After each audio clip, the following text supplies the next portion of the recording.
There's a strange thing about a long-term Minecraft world. Nothing you do today really feels that important. You log in, do a few small things, maybe finish something you started yesterday, and when you log off, it doesn't feel like much has changed. No big milestones, no dramatic transformations, just a little bit more than there was before. And if you look at it too closely, it can feel slow and like you're getting nothing done at all. But this kind of world doesn't grow all at once.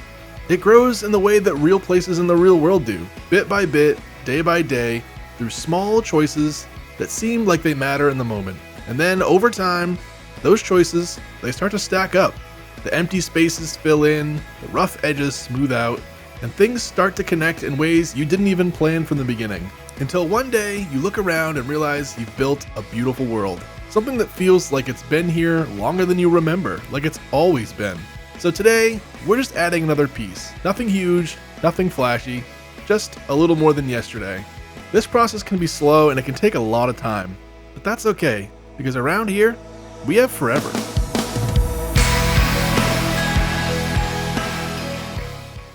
Hey, how's it going? Welcome back to ForeverCraft. Today, we're gonna keep laying down this road. Looking down this way, I'm starting to do the math, and I think this villager house is gonna have to go. And we're gonna take off a little bit of dirt here, but first, let's just extend these like sidewalk ramp blocks a little bit and kind of see what we're working with. I know we're not making as much progress in these episodes as we used to every episode, but it's a little bit nicer to be able to just hop on Minecraft, press the record button, and play some Minecraft. It means you guys get to see more of the progress, and honestly, I feel like I am making just as much progress. In fact, I'm even more motivated than I used to be to just log on and get some progress done. It doesn't seem like a lot, but that's a whole lot of blocks placed there, and if we can get this road done and level the area, I think honestly the next episode we'll be building the shop. It's funny, when you're playing in a forever world like this, everything is so big. Like, we've got massive projects, we got the giant Lovecraftian harbor, we have the whole space station area, and we've got our quaint little, mossy cobblestone starting area for when we first joined ForeverCraft. And all of those areas are mostly smaller builds that all add up to like a really beautiful scenery. And that's kind of always how I've tackled builds, is one small step at a time. When you're trying to build something as big, especially like this, a whole town, it's better to just pick small pieces that are easily accomplishable, right? We're not going to try to build every road in the entire town all at once, because by the time we finish that, we'll probably change our mind about the layout of the town anyway. We're also probably going to end up making a lot of decisions in terms of what do we want to use for a lamppost design, or do we want to include road signs and things like that, and that's all going to change over time. So if you try to get too ahead of yourself, honestly, you're just going to end up wasting time anyway. Let's level this out just because my brain hurts a little bit by it being lopsided. I think we have a little bit more andesite. I'd like to at least get to this drop off, I think. And that should give us plenty of room to build our shops off of the road here. You always got to think about that thumbnail when you're building in Minecraft for YouTube. I got to be able to take a picture where I can get all of the road and the builds in it without showing that what we didn't get done yet, right? A little movie magic for the YouTube. We're starting to get a little bit of a shulker monster over here. Now that we know our block palette and the blocks we're going to use, I probably should go through all of this and start eliminating things that I'm not going to need. Oh, I wonder if Plato dropped that off. That's a full shulker of andesite. He probably saw our last episode and saw me digging around for andesite and decided to drop some off. So that's handy. Appreciate that. We had some fellow invaders right when I logged on. I didn't even have the record button going, so you didn't get to see. But we have a new ominous potion. Who knows where that could have came from? We've got our blue ice here and everything. Yeah, because we extended the highway right before we came here and started throwing down blocks for what we wanted for a block palette. So I got to bring those back to the main base as well. It's especially stuff like blue ice is a little bit harder to farm. You don't want to be leaving shulkers of that around, even if there isn't much there. It still takes time to get blue ice. And it feels like we're putting in a new ice boat highway like every other week lately, so we're definitely going to need it. I'm starting to think that I should just be bringing armadillos with me to every section of my world. It is so nice to have an on-demand XP repair thing, especially as we start to get further and further out in this world. It takes a little bit longer to get back home and get new resources, or to get back home and repair tools every time we expand out in the world. That level? All right, I think this is a good stopping point. Let's go grab a bunch of dirt. And like I said, when I'm building stuff like this, I like to put down at least one layer of dirt just to give myself something to place the blocks on. It just goes way faster. Not to mention, that's not our horse, right? Oh geez. Well, I forgot that could happen. All right, let's go sleep. This really got away from me here. I forget what we were even talking about. Oh yeah, I was putting down a layer of dirt. Now, will these skeletons burn up? in the sunlight, or are they protected because of the horse riding? They're not burning up yet, but they definitely could have some kind of armor on. I kind of think these guys could be fun to do something with, so I might try to capture them. Maybe I'm getting too greedy. Let's just get the one. Okay, we gotta eat some. All right, where did our steak go? Oh no, we're out of food. Shoot. I don't. He's probably gonna. Will they despawn? I have no idea. Oh well. This will be our little secret. We'll come back and check if I ever remember to look back in here again and see if this guy's still hanging out or not. I don't actually know how they function. He might despawn because he's not holding an item from me, but he is on a horse. I don't know if that's like being on a boat or not. Anyway, we need to get some food before we kick the bucket here. Between our invading friends that dropped the ominous bottle and those skeleton archers, we've taken some serious casualties here on our hearts. We're going back to old school Minecraft because I don't feel like hopping on the highway and going all the way home to get food. I think I have cobblestone here somewhere. We can make a furnace and just smelt this up real quick. We started placing some dirt and put it in the completely wrong orientation. This is where the road goes. If you're wondering, the road is one below the sidewalk. So we're going to tear this out, and I think we're going to tear down this villager's house because it's a little bit too close to the road. I mean, most of this village is going to get tore out, but this one specifically is in our way right now. I have plans to build this first shop, which I think is going to be just kind of a general store. And then from there, I'll start making more plans to kind of expand the town out.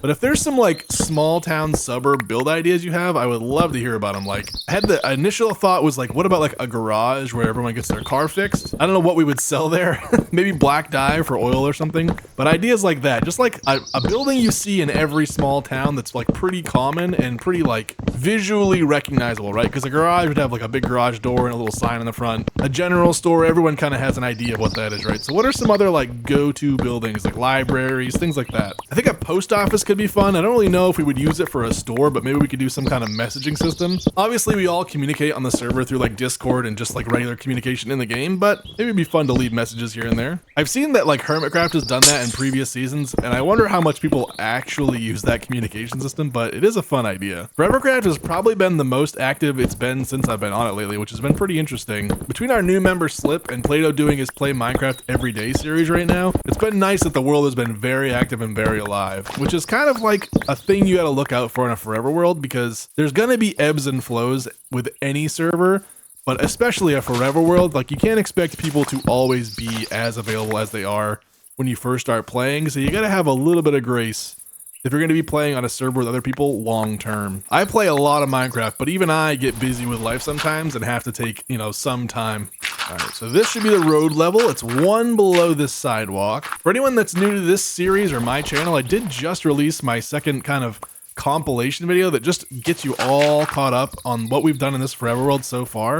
So if you're trying to get caught up on what's going on in the world, that is a great place to start. You can watch it all in one place rather than using like a finicky playlist. I like to every once in a while just group all my videos into one big video, so that if someone wants to just put on a video and get caught up, it's all in one place. There should be a ForeverCraft playlist as well if you prefer that method, but I just always think the one video is way easier to sit through. Then you're not dealing with, you know, flopping back and forth, and then when you rejoin a playlist, sometimes you lose your spot. Personally, I just prefer things in one video. So if that's the way you prefer it, that is available now. Why can't I pick block? Oh, I grabbed coarse dirt. Oh, geez. Have I been placing coarse dirt? I hope not. That would have been a huge waste. I was trying to use pick block on these dirt blocks to select the next stack of dirt and realized all of this in my inventory was coarse dirt. So hopefully I didn't place a bunch of that somewhere and waste a bunch. Coarse dirt can be a little bit expensive because it's gravel, and gravel's not the most fun thing to farm. I think Plato might actually have a bartering farm, which is one place you can get gravel. Once we get this shop built, I think I'll probably build a basement underneath it as well, because we're gonna need some kind of base of operations with like a reasonably organized storage here at some point pretty quickly here. All right, that is the full foundation for this section of road. Now, all that's left to do is place a whole bunch of basalt and this mixture of andesite, cobblestone, and tuff. Let's get this road done and get these sidewalks in. And I think it's time for a quick little time lapse again, just to throw those blocks in, because it is hard to talk for 15 minutes while you're just straight placing blocks repetitively. So, all right, let's get to work.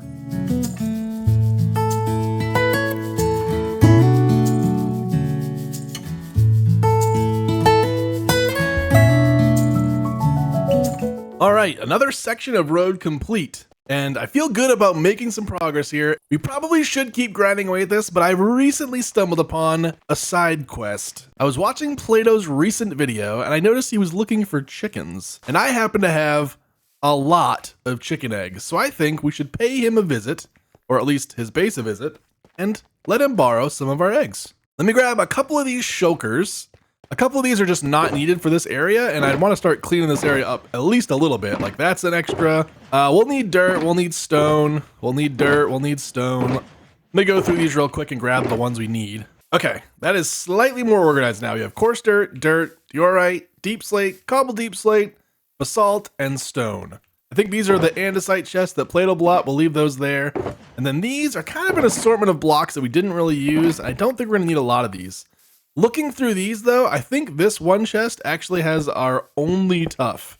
So we need to get at least a shulker of tough when we leave. And I think that's pretty much all we need to restock at any kind of like big quote. There's another one there, we'll grab that. But we're gonna need at least another shulker of tough to keep working on sidewalks. And we've used about half of our basalt. So I don't think we need to stop by that farm yet, but we're gonna be getting there pretty quick here. I'm trying to get stuff off of this shelf. Again, it's kind of funny when you're doing these videos. I know this is like a lot more behind the scenes than my videos usually are, but I am constantly thinking about what things are gonna look like in the video. So you see how this stuff is all visible up here? So when I'm running around, I can see the craft blocks, but these shulkers are slightly hidden because they're down a level.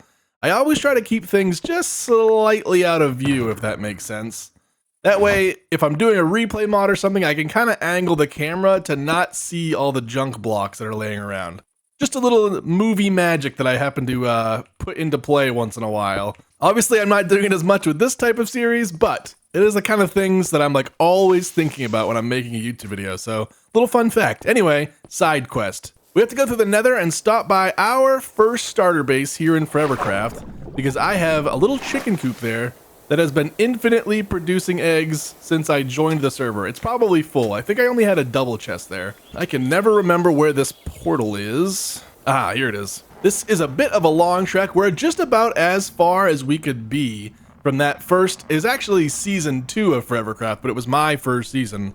And we're about as far as we could be from that starter base area. So we have a whole lot of Nether highway to traverse, but luckily on this thing, things go pretty quick. Assuming we don't miss any turns or get distracted like that. Speaking of the devil, I think we just flew right by our turn. There we go. All right. This is our space base. For anyone new to the channel, this was our first major project on ForeverCraft. We converted this entire area into its own custom biome. It's supposed to kind of feel like a moon landing. You've got your big space shuttle, you've got your industrial space warehouse, a little greenhouse for a touch of home while they're here, and of course, some mechs dotted around. I've always absolutely loved this house. It's a super simple house, but it just felt so right for this area, and I just thought it looked super nice. Very happy with that build, but that's not what we're here for. Our starter base is just over this hill and down a little ways. I have not been back here in some time, and again, this is another area where we're gonna have to set up a horse, because walking around without Elytra, these things are starting to add up in terms of time. That is Plato's Season 2 starter house over there, built onto the side of a hill. And over here is Pandemonium's build, another member of ForeverCraft. I absolutely love what he did with this like geometric terrain. And like he used that gray wool. I feel like when I use wool, it never comes out great, but for some reason when he used it, it blends in so nicely that it just looks like the right block. I don't know how to explain it. But our house is a lot closer. It's right here. Our little mossy stone hovel. This is also our iron farm. We built it into a boulder. But we are here for the chickens, which I believe are right here. And hopefully this is full. Perfect. All right, was one of these empty? Yes, perfect. Okay, we have our eggs acquired. I'm trying to think of how we want to share our eggs with Plato. I was thinking maybe we build a little chicken coop or something at his base. But we don't have any materials, and I don't really want to go all the way back. What could we make a chicken coop out of? I mean, dirt seems... Can we leave anything in this base? We completely emptied this thing out. This is our first ever pick in ForeverCraft, the first wooden pick on the server. Looks like the nightfall is coming, so actually I think we'll sleep before we set out to Plato's. We'll either have to borrow some materials for Plato, or he's about to have some free-range chickens, and that's, you know, is the way it is. But free-range chickens are better than no chickens, right? Actually, we do have a horse here. Let's just steal this horse. I don't even know how fast it is. This horse has been tied up here since I built this build over a year ago. I don't think he's ever been ridden. It looks like he is decently fast though, so that's good. I don't know if we have a place to tie him up here at the other base, but we'll find something. I want to get a horse at each portal, I think. It's going to be the best way to do this. Now, the question is going to be, is it more efficient to breed them all in the Season 3 starter area and just have them all, like, traverse the Nether Highway to get to where I'm going to need them? Or should I just find a new horse in each area? It's hard to say what will be more efficient. And look at that. We even have a hitching post here. I don't know that he really fits the theming, but it's a little Star Wars-y, a little white horse. Let's just go with it, okay? All right, we're off to Plato's house, and I'm thinking he was over in his little farm area before, so we'll probably put some there, but I'm a little concerned that Plato may not notice the chickens over there because they're kind of off to the side, so we might have to dot them around a little bit extra just to make sure that he's able to find his chickens. Ah, perfect. Okay, so this is the clock tower, which is probably the most traversed area, so I think it's probably good to leave a couple chickens here for him. That's perfect. I think he'll be able to find at least one of these. Now we need to head over to his actual farming area. That's where he logged off in his last video, so there's a possibility that he'll be there when he comes back, so we'll leave some chickens there as well. If you haven't watched Plato's videos at all, his builds and his whole area here is absolutely beautiful. This world is 5 years old and was originally his single-player Forever world. I believe he built this as his actual house after 3.5 years of playing on the server. He finally built himself a house. That is some kind of graphical glitch. I don't know what that is. All right, this is going to be his farming area, I believe. So it definitely makes sense to leave some chickens here.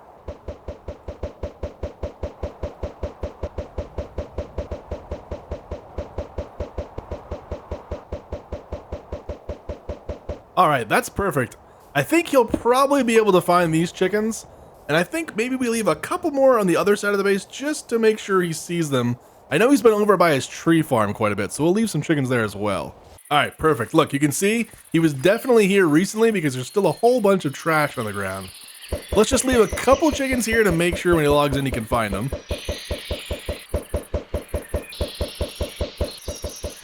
Perfect. You see, that's one of the benefits to playing on a Forever world like this, is you're able to like share resources and help each other out when you need stuff. So he needed some chickens and I happen to have a little chicken coop that I built in the first season. Look at that. It's already coming in handy. But that is all I have time for in this episode. If you made it this far, I appreciate you. Thanks for sticking around. Have a good one.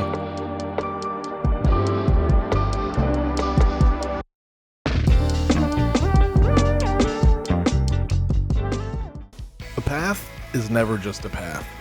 It's a memory pressed into the world. Before the buildings, before the landmarks, there's a line. A quiet suggestion that something was here. That they walked this way, and something waited at the end of it. Some paths are young, clean and certain, laid with purpose, like the promise of a place that will become. Others are older, softened by time. The edges have blurred, the grass is reclaiming what once was held back. You don't build those paths all at once. They become what they are slowly, the way that real things do, step by step, piece by piece, and without realizing it, you begin to leave pieces of yourself behind in the world. A shortcut carved out of frustration, a long road built in quiet focus, a trail that only exists because you just kept going back there. These paths remember, not in words, but in the way they curve, in the way they fade, and in the way they lead you somewhere familiar, without ever needing a sign. So when you place your next block, pause for a moment and see what path you're building. Because in a world that truly never ends, the story is not just what you build, it's the ground that you walk on. Paths form slowly, and they form over a long time. That's okay, because in this world, time isn't an issue. In this world, we have forever.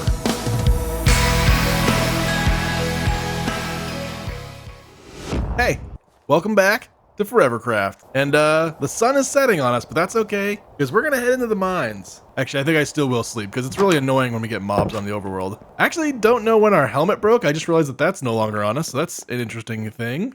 I want to work on some paths today. You can see I've already grabbed some gravel and coarse dirt. I don't know if this is going to be quite enough, but we're just going to work on the little bit of path that goes from the path we already created down to Plato's build. And it's not a super big stretch here because it only goes from here over way down there to his new house. That's one thing I want to get done today, and the other thing I want to get done is get a couple horses and see how that is getting them down that nether pathway. I've talked in the last couple episodes how it would be nice to have like a really good horse at each location, so I think that's going to be another goal. But first things first, let's kind of get an idea what this path looks like already, and then we'll start throwing down some path blocks. We're not going to do anything fancy. I'm just going to stick with this path block, gravel, and coarse dirt design we've already got for this path. And then from there is when I'll go back through and start kind of working on the tree lines and any kind of bone mealing or plant foliage stuff we want to put on the outsides. So as you can see, I roughed in a path when I first made this, just to get a feel for what these paths would feel and look like. And now what I'll do is I'll go through and kind of reshape the path. And that is not what I'm trying to do. Although that is a step, but it's not this step. So what I'll do is I already have a roughed in path, right? And we know this bridge is a fixed point, so we kind of have to make everything work with the bridge now that this is like a build that someone did, right? Panda threw this build in for us. I appreciate that. And I kind of like that this has grass already. It's almost like they just kind of reinforced the already existing ground. So we'll actually turn this whole thing into path blocks. I don't think it would make sense for grass to be growing in there, but I think we will throw a bunch of coarse dirt and leave it kind of just as like a muddy path bridge. When I'm doing a path, I'm always kind of thinking about the sight lines and what I can see from where I'm working. So for here, like I don't want it to be a straight shot to Plato's build. I want to kind of swerve this way and then we straighten out and then we curve through the trees a little bit down here. Just enough to kind of break up your sight lines so you kind of get lost when you're going down the path. I feel like that really helps you get a little bit more immersed in the world.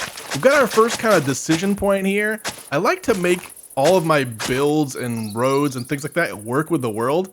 And this is kind of an awkward drop to me. So I think I'm going to actually hop down here and steal a little bit of dirt.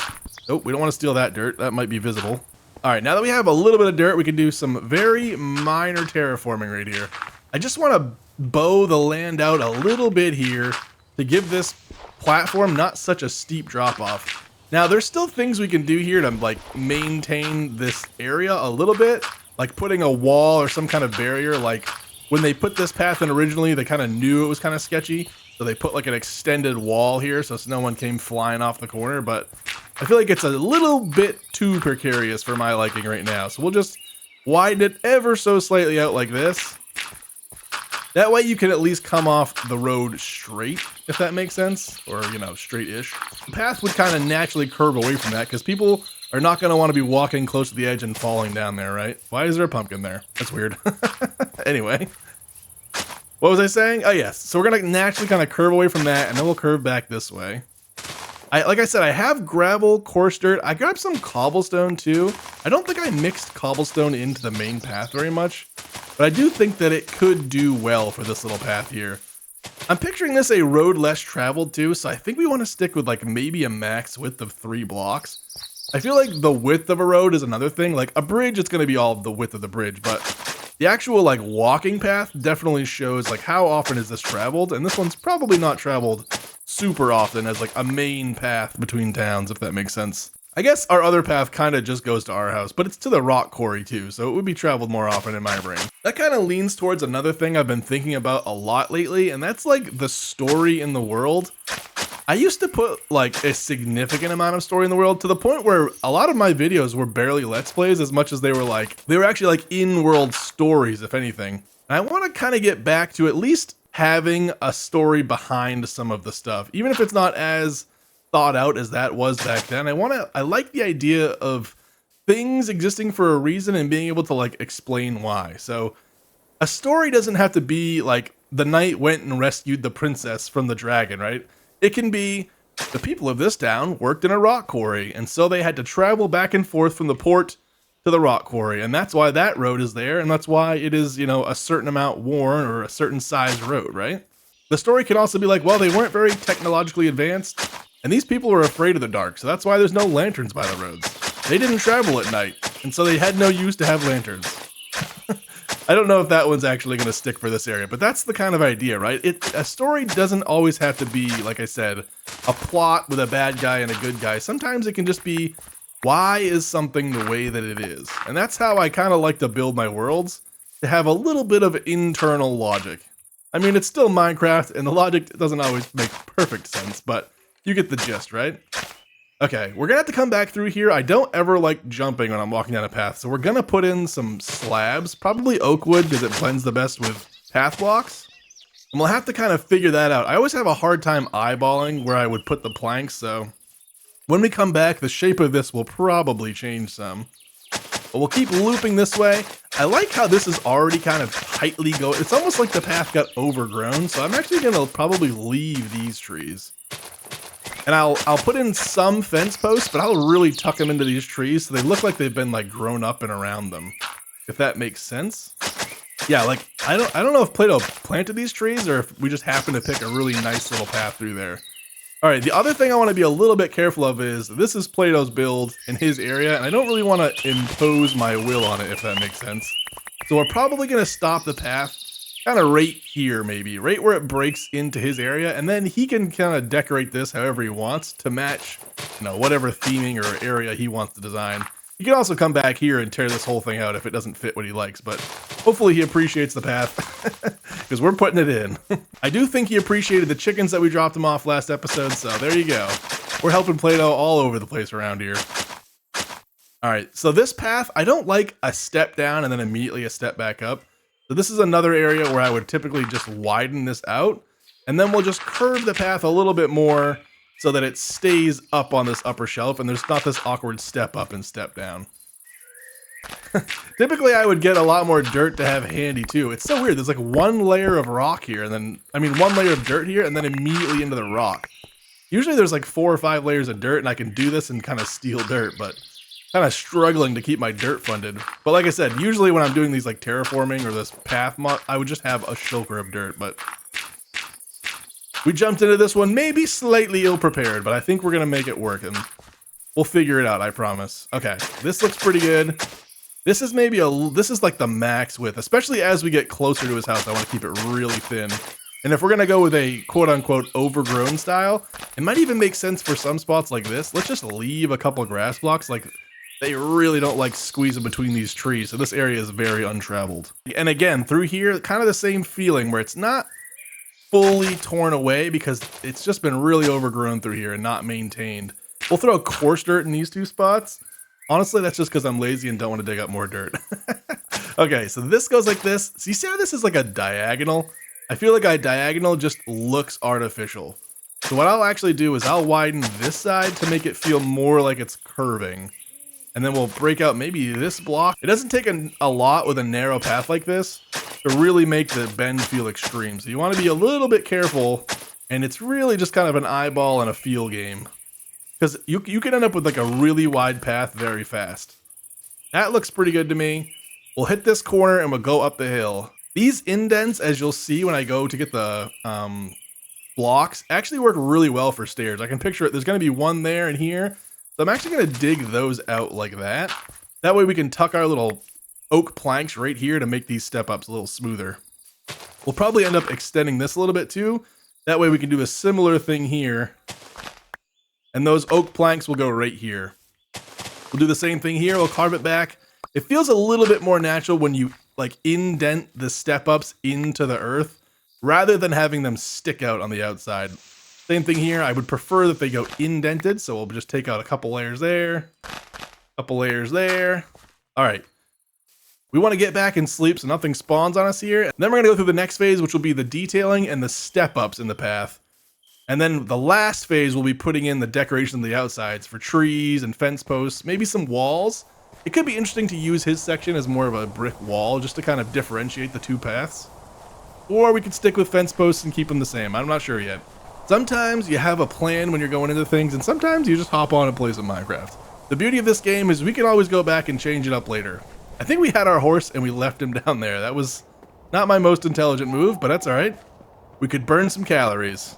I actually don't know how much oak wood I have, but we shouldn't need a lot. Again, it's not a huge path, and we just have like 2 hills to go up and down. That is not a slab, that is a pressure plate. We do not want to do that. We'll make a bunch because I use these quite a bit in pathways, so we'll definitely use them up no matter what. Throw these in here, and then let's get back to work. Do we need any other blocks while we're in here? I don't think so. Actually, we can grab these saplings. and some bone meal, because that's going to be the next phase after we get the texturing and the fence posts in. We get some bones and then fence. I don't think we have much fence made. Yeah, we only have 12, but we have a whole bunch of spruce in here, so we'll just quickly convert this as well. That should be good. Stack and a half. That ought to be plenty. You actually will go through like a surprising amount depending on how often you're putting these fence posts in.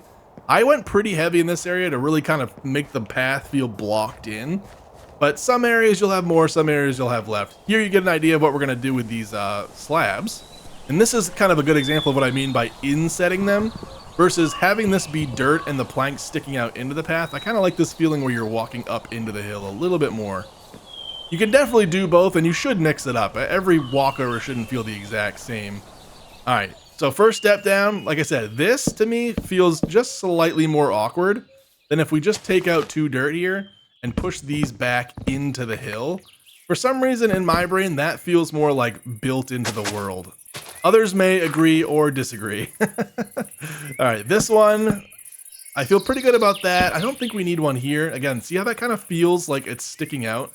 We almost would need to do that, and now it's 4 wide. I don't want to go 4 wide here. We just want to go 3 wide, so I'll actually break that dirt, break these 2, and then we'll bam, path block. This one's fine. It's already just a 3 wide, like that. It honestly could almost get away with being a 2 and like a narrow spot in our path, but we'll leave it that way for now.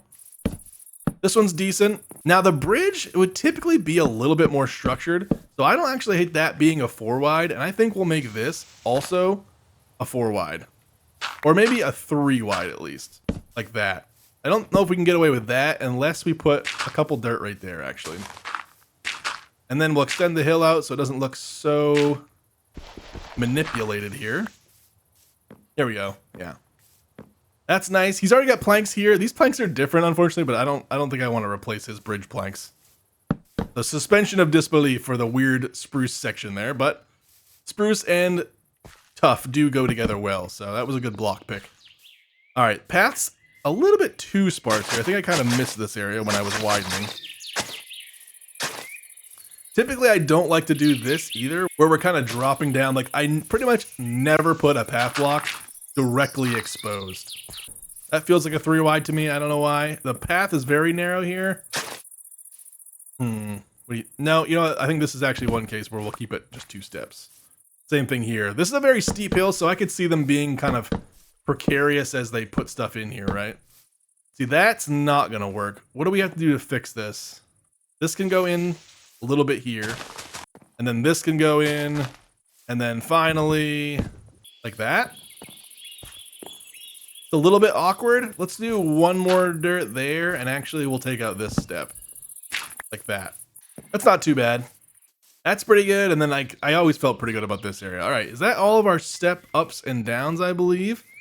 So now is the fun part, where we just go a little bit kind of crazy and break just some random blocks and decide where we want to start putting our texturing. So we'll just go through and break up any kind of like thicker areas of path blocks where we have a bunch touching each other, if that makes sense. And we want to be a little bit random, but we don't want to be too crazy here, right? You want it to be a path still when you're done. That's like a little bit wide. I can tell that when we do our gravel or coarse dirt, it's going to look a little awkward. So we'll extend the path 1 block there.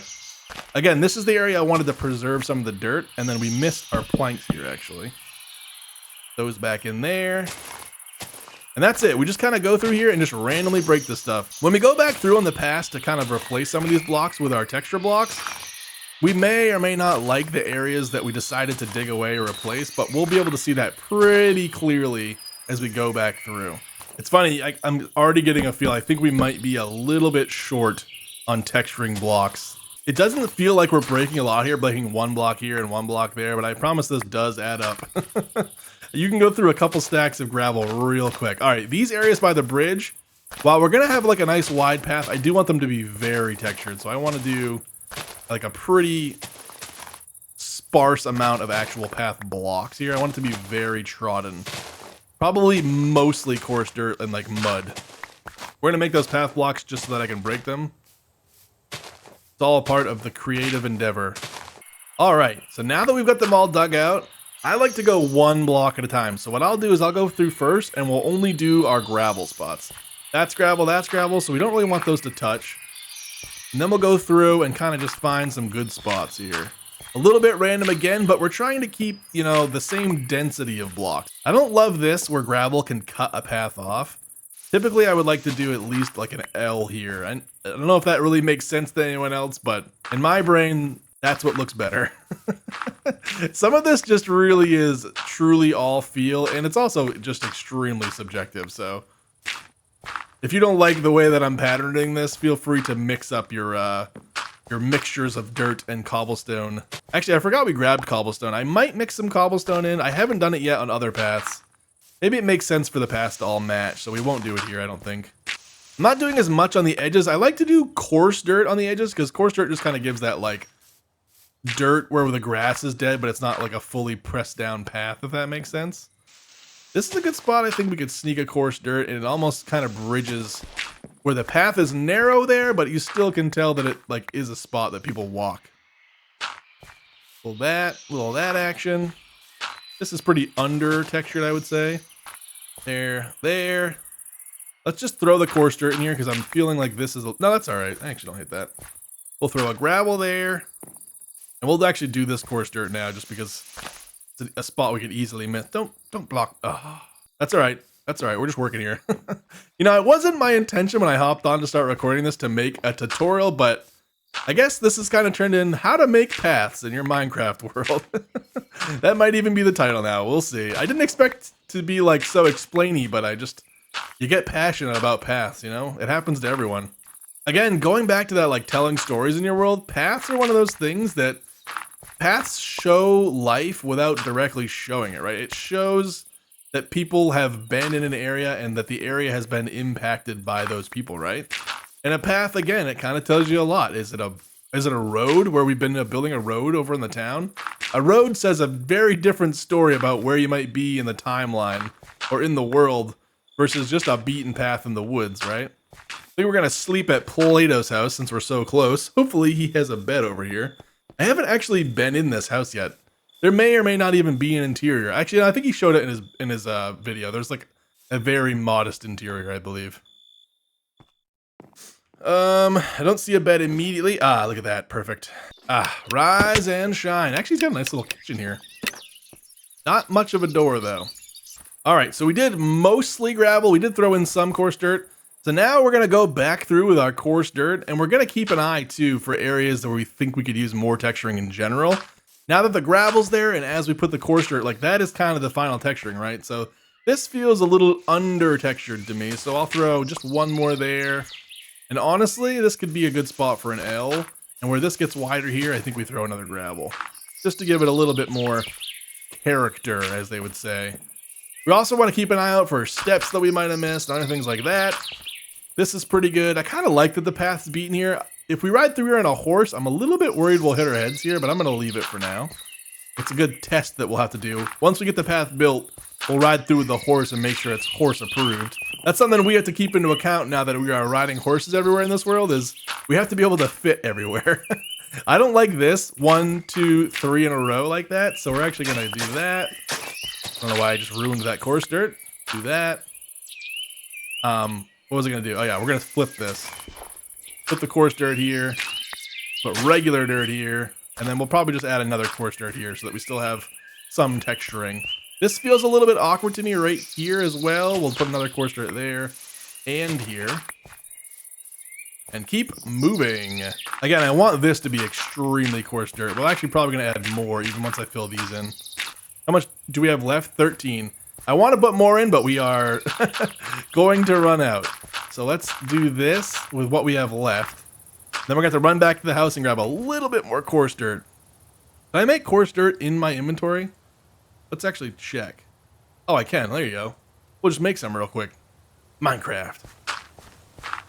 We mine and we craft. There. This is coarse dirt, right? All right. There. And you can already kind of get a feeling for like, this is now a full-blown path, right?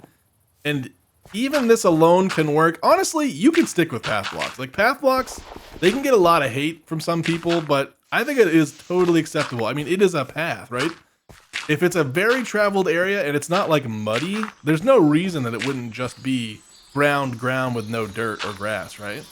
But I like to add just a little bit of texture, obviously, to my world. All right, all of our dirt blocks are in, all of our coarse dirt and gravel is in, and now I like to use fence posts just to show, especially like here at intersections, it can be nice to like really block off the turning points, if that makes sense. So this feels like an opening to go this way.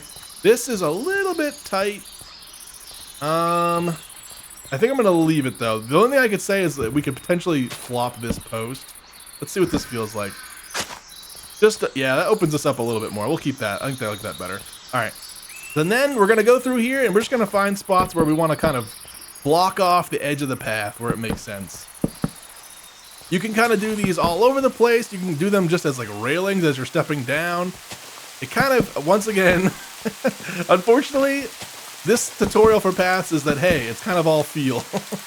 Sometimes you'll do stuff and like it. Sometimes you'll do stuff and hate it. Just remember in Minecraft, you can always go back and change it later. All right, do we want to do something here? Let's see. If we add dirt here and here, I think I might want to put the fence posts like extending right off here. Just as like a, hey, don't fall off the cliff kind of thing, right? And then, again, I always like them. See, this is not good. This feels like a block as we're going down the path, so we don't want to do that. I don't hate that. Just one post there, maybe? Yeah, it's a little bit awkward for these, like, diagonal areas. One thing I didn't do is typically I'll carry fence gates, just so that it's not repeating fence posts all over the place. I'll go through, and anytime there's 3 in a row like this, I'll break the middle and put in fence gates occasionally. Just as a visual difference, and not, like, obviously we're not going to use it as a gate, but... Is it turning nighttime? This is just a very dark rain. I'll be honest, I can barely tell the difference between the gravel and the dirt. It's a little bit unfortunate. You may not be able to visually see very much right now, unfortunately. Actually, let's hold a torch. There you go. Let's see how this looks now with light. Yeah, I figured this area is a little bit awkward. See, this is a little weird. I think this needs to be, let's see. Does that help? Yeah, it's a little bit awkward through here, but I'm just gonna sit with it for now. I can't visualize a better option, so that's what it's gonna be for now. A little bit there. Again, this is like the overgrown section, so we're gonna be real sparse through here. Block that in, block that in. A little bit of that action, and bam, we went through all those fence posts. That works out, because again, I don't want to do too much towards Plato's build, so this is a good spot for our path to like functionally end. Now we're going to go through and add just a little bit of foliage anywhere. Like this area is honestly perfect. This is actually more trees than I would typically put around the path, but I kind of like this overgrown section, so we're going to leave it as is. But right here is a good area that I would say is like a little too open. Minecraft plains are nice for building, but they are a little bit flat and boring. So anytime you can break up sight lines with some trees or other objects is great. If we had more time, it's also like a good place to build like benches or other just like, you know, world builds, maybe a little campsite, things like that work really well beside the edge of the paths. A little bit of that. I also like to do lanterns, which we did not grab. When we get our horse, we'll come back through with lanterns. It's not like mob proofing as much as it is just adding, again, just a little bit of visual flair, right? All right, this area is a little bit awkward though. I think we can actually squeeze a tree right here. Yeah, that's pretty good. Let's see how this feels going down this way. This is very open. I think I would like to get a tree here. Hopefully we get a tall tree though. Actually, that's not bad, okay. I was worried if you get one of those stubby ones, we probably would have had to chop it down, but that's just a nice, good old generic Minecraft tree there. This is open, but I don't hate the sight line into the quarry and looking up at the house from the bridge. And when you get to the other side, you can see across to slip space still. So we'll keep those open, although I do like right here is a little too open. You just want to get peeks at the world outside the path. You don't want to constantly be able to see everything. All right, this is just an awkward area in general, but we do have some dirt here. Let's just fill this in a little bit, and then we'll put a tree right in the middle of this. And then one more as like a good border to the entrance of this pathway. And that's it. A beautiful path for our Minecraft world. Let's go grab our horse and put up some lanterns. Hopefully I didn't repeat myself and way over explain what is in all reality a pretty simple Minecraft path. But even a simple thing in Minecraft, a lot can go into it depending on how much you want to like think about it, right? All right, I don't think I have any lanterns made, but hopefully we have, there's some iron ingots, or nuggets at least, and here's some ingots. Let's just make a whole bunch because honestly, I feel like I'm constantly needing lanterns lately. Let's do that. We actually have to make them in a crafting table. That was only 18. Okay, I think that's probably enough. Can we sleep this rain away? We cannot. All right, we're doing it live. You're gonna have to tune in next episode for the final product because I don't know that I can wait long enough for this rain to stop to record the final product. Let's go put these lanterns up and see what this thing looks like. Oh, we forgot one key ingredient. Like I mentioned earlier, I like to hang my lanterns from trees, but you actually can't hang a lantern from leaves. So what I'll do is I'll actually grab some of these oak logs and put essentially like fake tree stumps to hang the lanterns from, which hopefully will make more sense here in a minute when I get down to the path. It was a very stormy day. All right, there's already lanterns in this tree, so we don't need to do one there. And that makes this probably the first prime candidate for what I'm talking about with these lanterns. So you break a leaf, then you put a log, which is hard to see in the dark, and then you can hang a lantern from that log. Then I also will put them just on a fence post like this.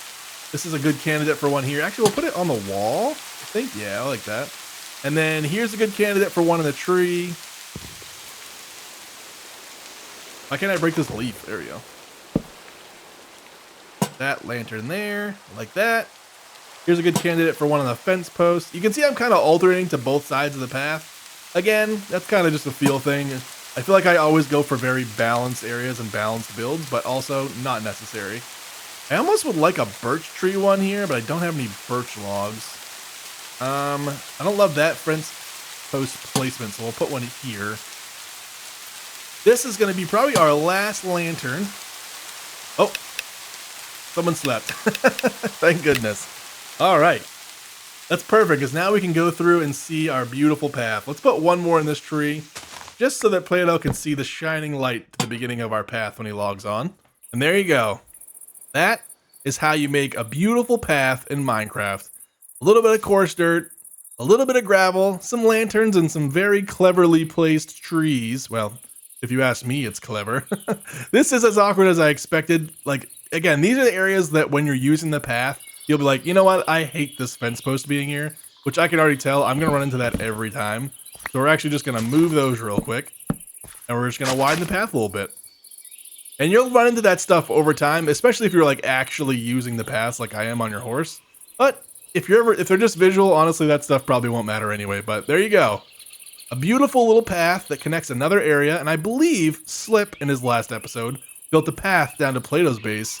So now this whole area is pretty well connected with roads and paths. Thus concludes, I think, maybe my first ever tutorial on YouTube. For a long time, I've kind of avoided making tutorial videos, but I think this was a nice hybrid, and at least I let you get another little peek behind the curtain of how I think about building and putting stuff in the world. And again, hopefully you can think about a little bit of story when you're doing it. Alright, that's all I had time for in this episode. I hope you enjoyed the path building with Cobb today. If you made it this far, I appreciate you. Thanks for sticking around. Have a good one.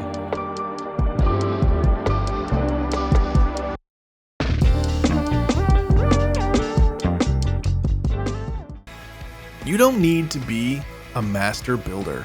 It's easy to look at creators, perfect builds, perfect shots, entire worlds that feel finished, and think that that's standard and that's what your world should look like. All that's going to do is demotivate you to create something that you were inspired to build. And you're not even seeing the full story. Most of those creators, even their worlds, aren't perfect.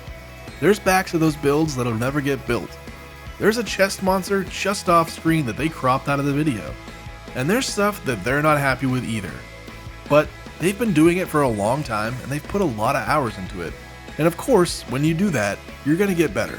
But your world doesn't have to be that. Your world can just be lived in. It can be the stuff that you enjoy and the things that you were inspired to build. And sure, everyone wants to build something beautiful, but that just comes with time. Every day, every time you log in, you'll get a little bit better. You'll find out what blocks work with what other blocks, and over time, you'll learn to build something beautiful. And it'll be something you wanted to build, and you don't need to compare that to others.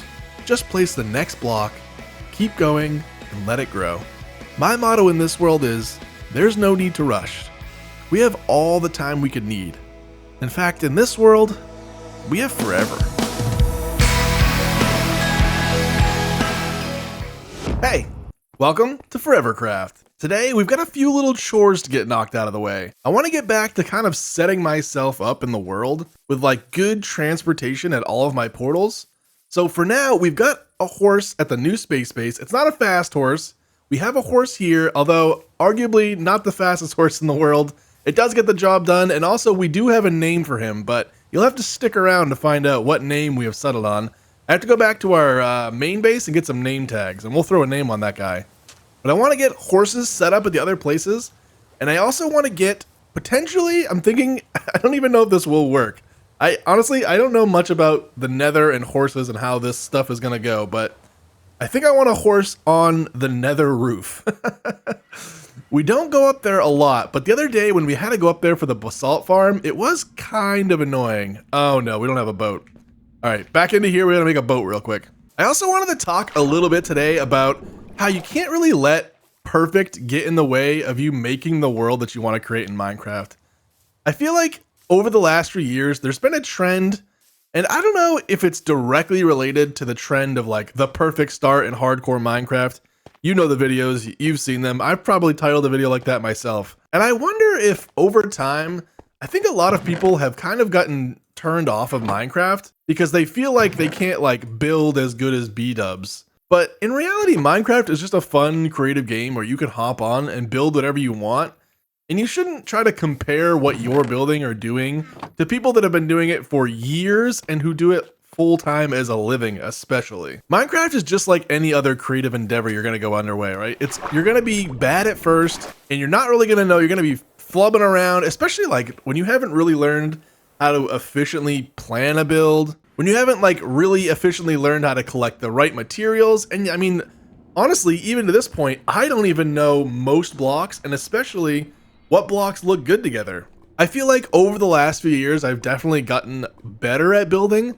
I still go back to the basic color palettes. I do a lot of tough blocks. I do a lot of spruce planks. I stick to the things that I'm comfortable with, and I make builds that I like. And no, I am definitely not the best gradient maker in Minecraft, and my texturing could definitely use a lot of work, but I have fun with it. And I build the stuff that I want to build, and I just try to be happy with that outcome. No, you're not going to love every build, and everything's not going to turn out the exact way you hoped. But you can't let perfect stand in the way of good enough in creating something cool. And I promise, if you stick to it, even if every build's not the most beautiful thing, if you get enough builds together in an area and you just keep them a little bit cohesive, the area is gonna look cool, even if each individual build isn't the most spectacular thing you've seen on YouTube. You gotta remember, those people are spending 30, 40 hours in a creative game testing those builds. They're doing variations, they're changing out block palettes, they're using like tool assisted stuff to design that, and that's not practical for your average Joe who's just logging on to play some Minecraft, right? So you shouldn't compare yourself to that.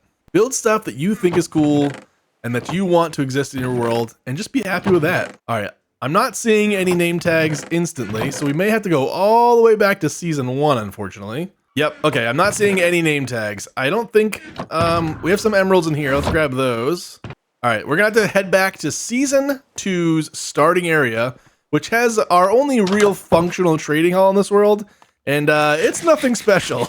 Let me tell you that. It's kind of just your very basic trading hall. It is in an underground hole, and it is just some holes carved into the side of a cave with villagers in it. I have plans to someday build like an epic villager trading hall, but man, dealing with villagers is just no fun. And it's kind of, it kind of fits the theme of what I've been talking about already, is that like, don't let perfect stand in the way of good enough. I don't really have a build in my brain that I would put a villager trading hall in. So I can't make myself creatively, oh, yep, there's Plato just leaving his boats right in the path.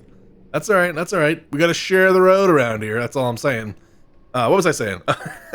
Yeah, so I don't have like a mental vision of what that build would even be. So I'm not gonna just make a build to make a build. I have to be inspired to build something. And so my villager trading hall is a hole in the ground because while it's not perfect, it lets me trade for the blocks that I need.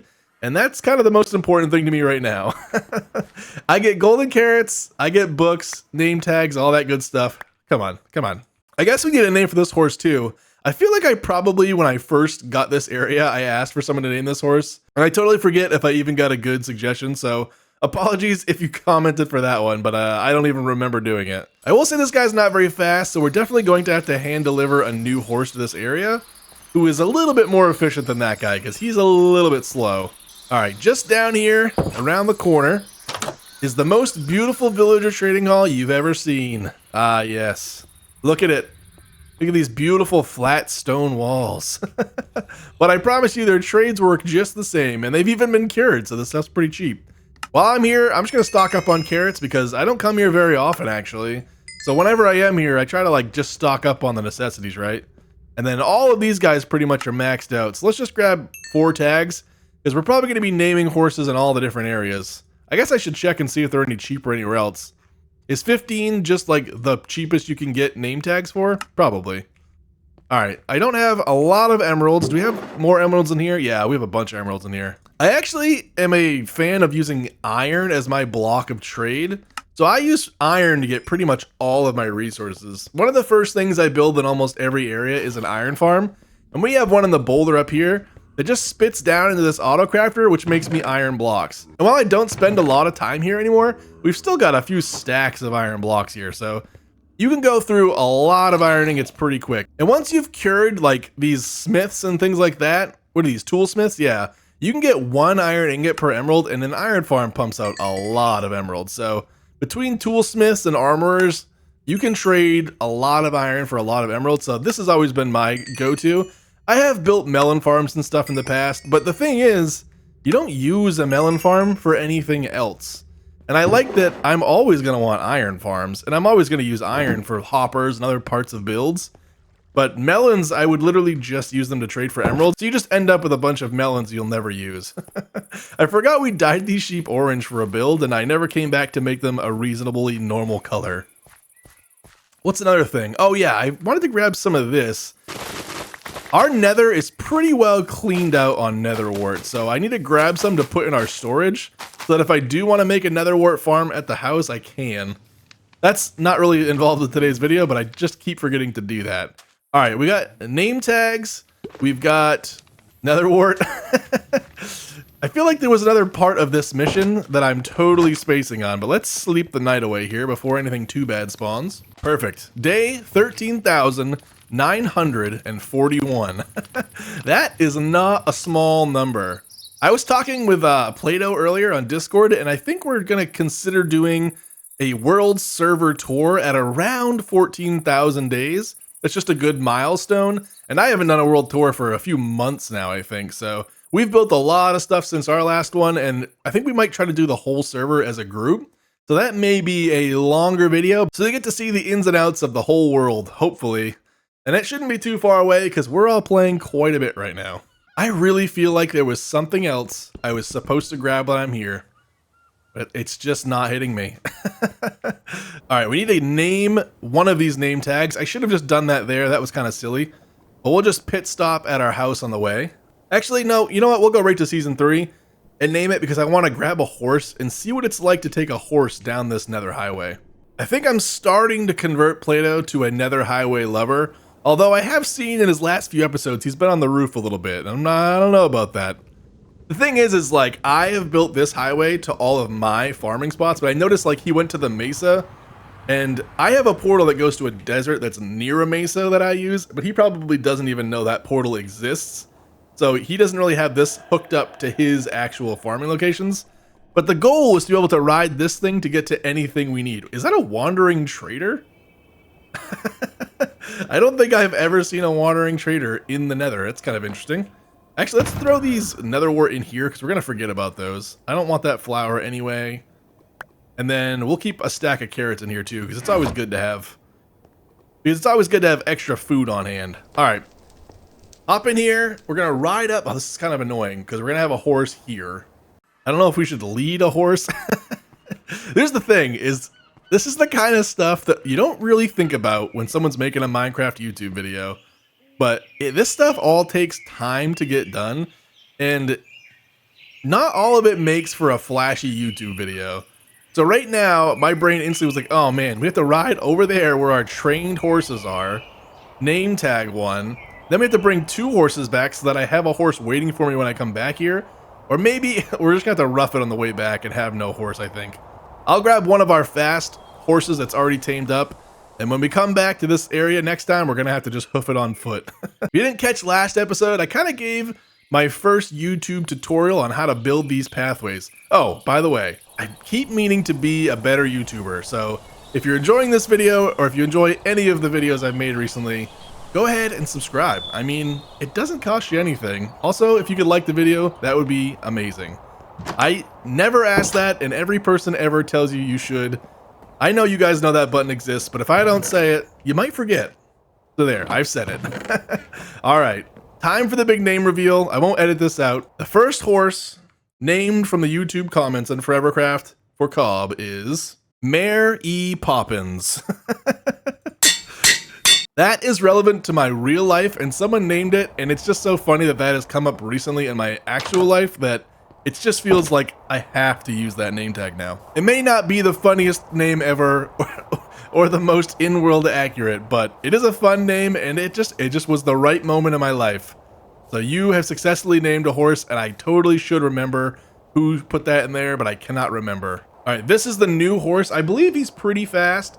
He's a 13.7 and a 5 jumper, a big jumper. Let's actually breed. I don't think we can see his stats until he grows. No, okay, so he is a 14 speed and almost a 5.7 block jumper. That might be my best horse in existence, but we'll save him for later because it takes a little while for them to grow up, and I'm not going to waste a bunch of carrots. Let's try to get this guy tamed up. And then do I have a saddle on one of these guys in here? I gotta go get a saddle. Let me go get a saddle. Man, you try to be quick in these videos and you really feel that clock ticking. And you know what? This guy's a 14 speed. We'll just take him. I just want to have at least a 14 speeds at all these locations. And actually, I think this horse is going to our farm, our Happy Gas Ranch. And really at the Happy Gas Ranch, we don't go there very often. One of the things I want to talk about, I mean, I guess I can talk about it now a little bit. I really try to put a reason to go to all my places in my world.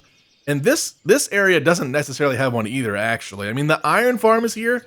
But other than that, we have no big reason to come here. In the first season 1 area, we have the villager trading hall, the iron farm. We also have a sugarcane farm there. And there's also a mob farm not too far through the distance, which has been like running since I joined the server and just has all the mob drops we could ever want at it. But we don't have a good reason to come back here other than the iron farm, I guess. But you saw we have the iron farm at the main area too.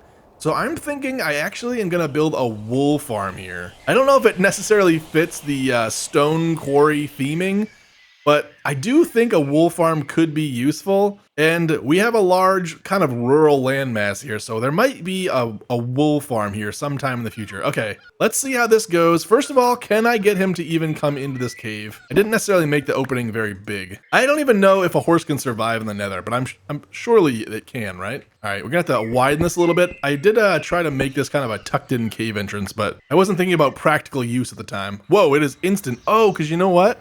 Mine carts and other transportations are instant through portals now.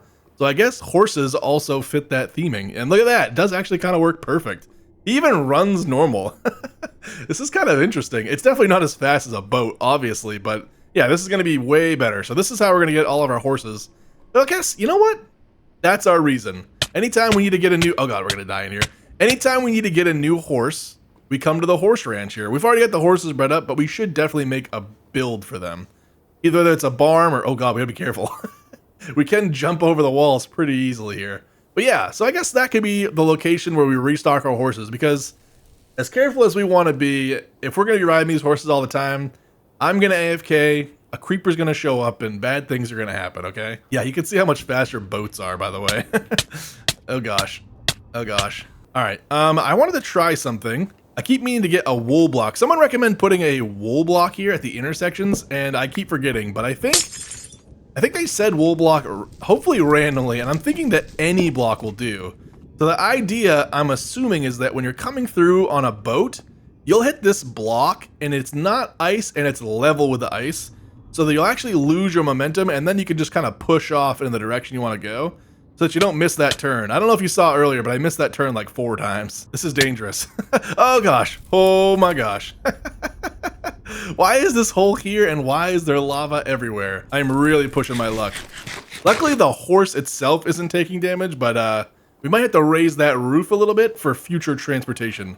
All right, I believe that is the desert portal. We need to get all the way to the portal that's almost to our main area. And actually, we're gonna need a horse at our main house too. The thing about that place is it's really, the portal is on the end of the dock, right? So all we have to do is walk down the dock and we're in the main build area, but we probably should still have a horse there in case we want to do any exploring from our main base. I don't know if I've shown this area recently, but this is Happy Gas Ranch. This was kind of like a little side project I started working on. We were getting close to starting this new season of ForeverCraft, and I kind of was at a place I didn't want to continue working on the harbor. I didn't have like a good build idea, so I did this little side project, I guess you'd call it. I planted about 20 shulkers of wheat, built a little farm for Happy Gas because they had just released, and a little kind of like quirky farmhouse on the hill. I tried to go a little technical. I want to build like a farm workshop over there with I wanted to say iron golems, but not iron golems. I want to build a little shop over there for copper golems. That's why I went with kind of like a copper teal themed house so that it would match that workshop eventually. But yeah, this is Happy Gas Ranch.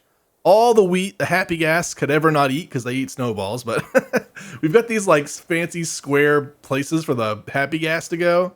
And I actually came down here because I just realized I don't have any posts. So we're just gonna borrow one of these. Don't tell future me why that. I'm gonna come back here in like 6 months and be like, why is this fence post missing?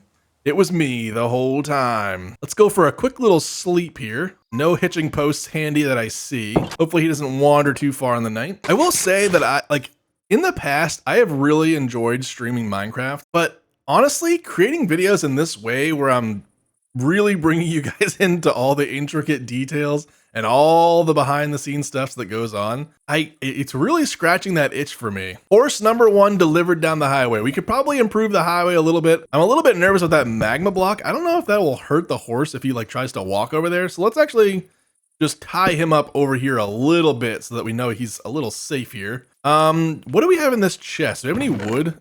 I need to go chop down a tree and make a boat, guys. I am not nailing it with the boat things here. We just rode a horse down the highway and now we have no boats. Does it count as a floating tree if I replace it with planks and a crafting table? I'd like to think that it doesn't.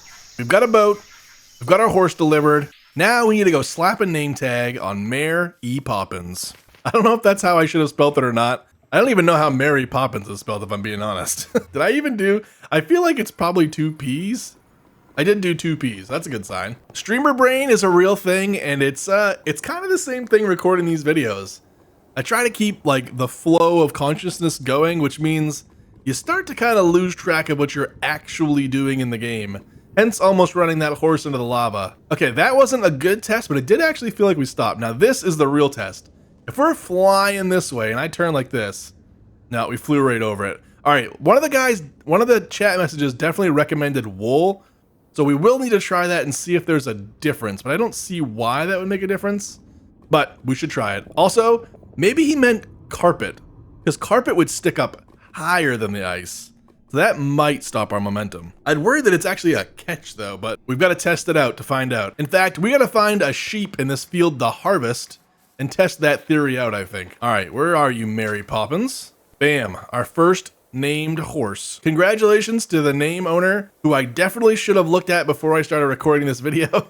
Whoever recommended that, thank you, I appreciate it. Anyone that recommended a name, I appreciate it. Naming stuff is just so annoying for me, and my brain cannot come up with it. All right, there's gotta be some sheeps. Here we go. Oh gosh, this is a little dangerous. Man, plains biomes are just so sketchy nowadays. It's just giant crevasses, giant caves. There's just nowhere safe in this world anymore. All right, we need 1 white wool to test a just wool block, and then we need 2 more so that we can make a carpet. There's 2. All right, that's not the best drop rates. One thing I did not think about when I was breeding up horses, trying to get like the ultimate fast and jump horse, was horse color.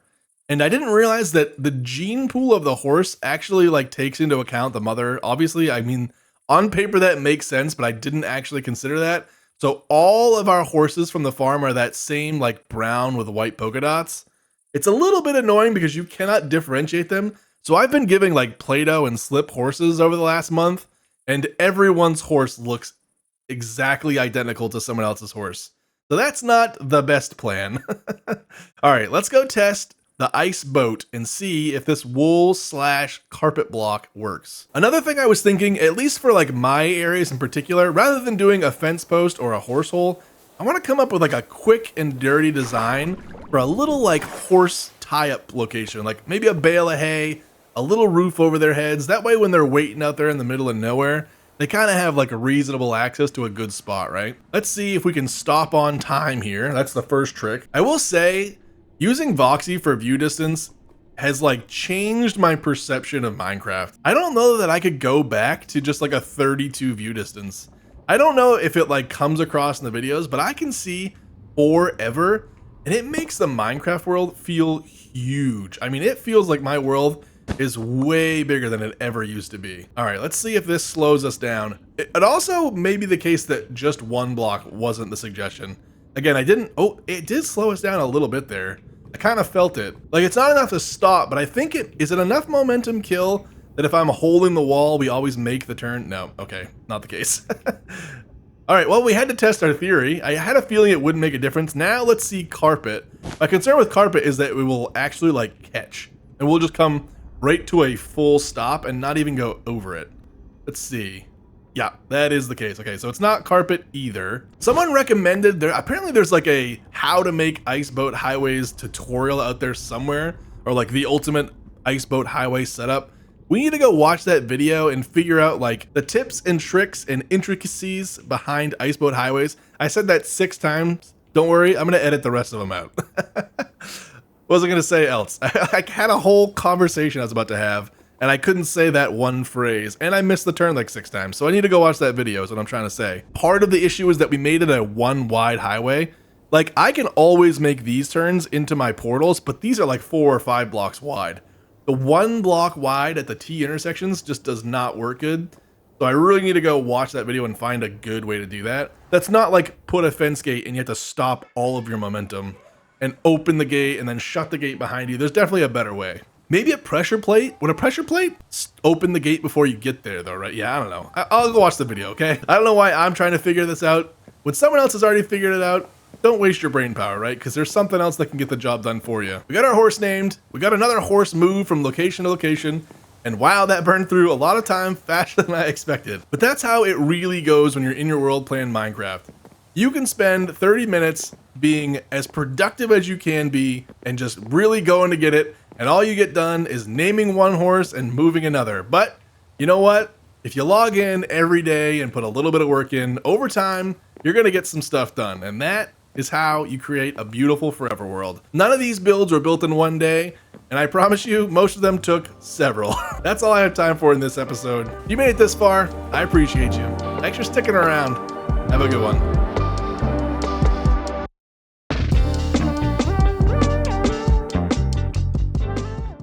It doesn't grow all at once. Not in a way you notice. Not in a way that feels important. Just a path that's a little smoother, a left where there wasn't one before, something placed and then forgotten. Days passed, then weeks, then something begins to settle in. The space between those things starts to close. The world begins to take a shape, and what was once empty begins to feel familiar. You stop seeing it as pieces and start seeing it as places. Somewhere you've been, somewhere you remember, somewhere that remembers you back. This is the real beauty to a forever world. It's yours, and it's always there for you. I spend a lot of time in our world, and I plan on spending a lot more time, because as you know, in this world, we have forever. Hey, welcome to ForeverCraft, and wouldn't you know it, I press the record button and it immediately starts raining.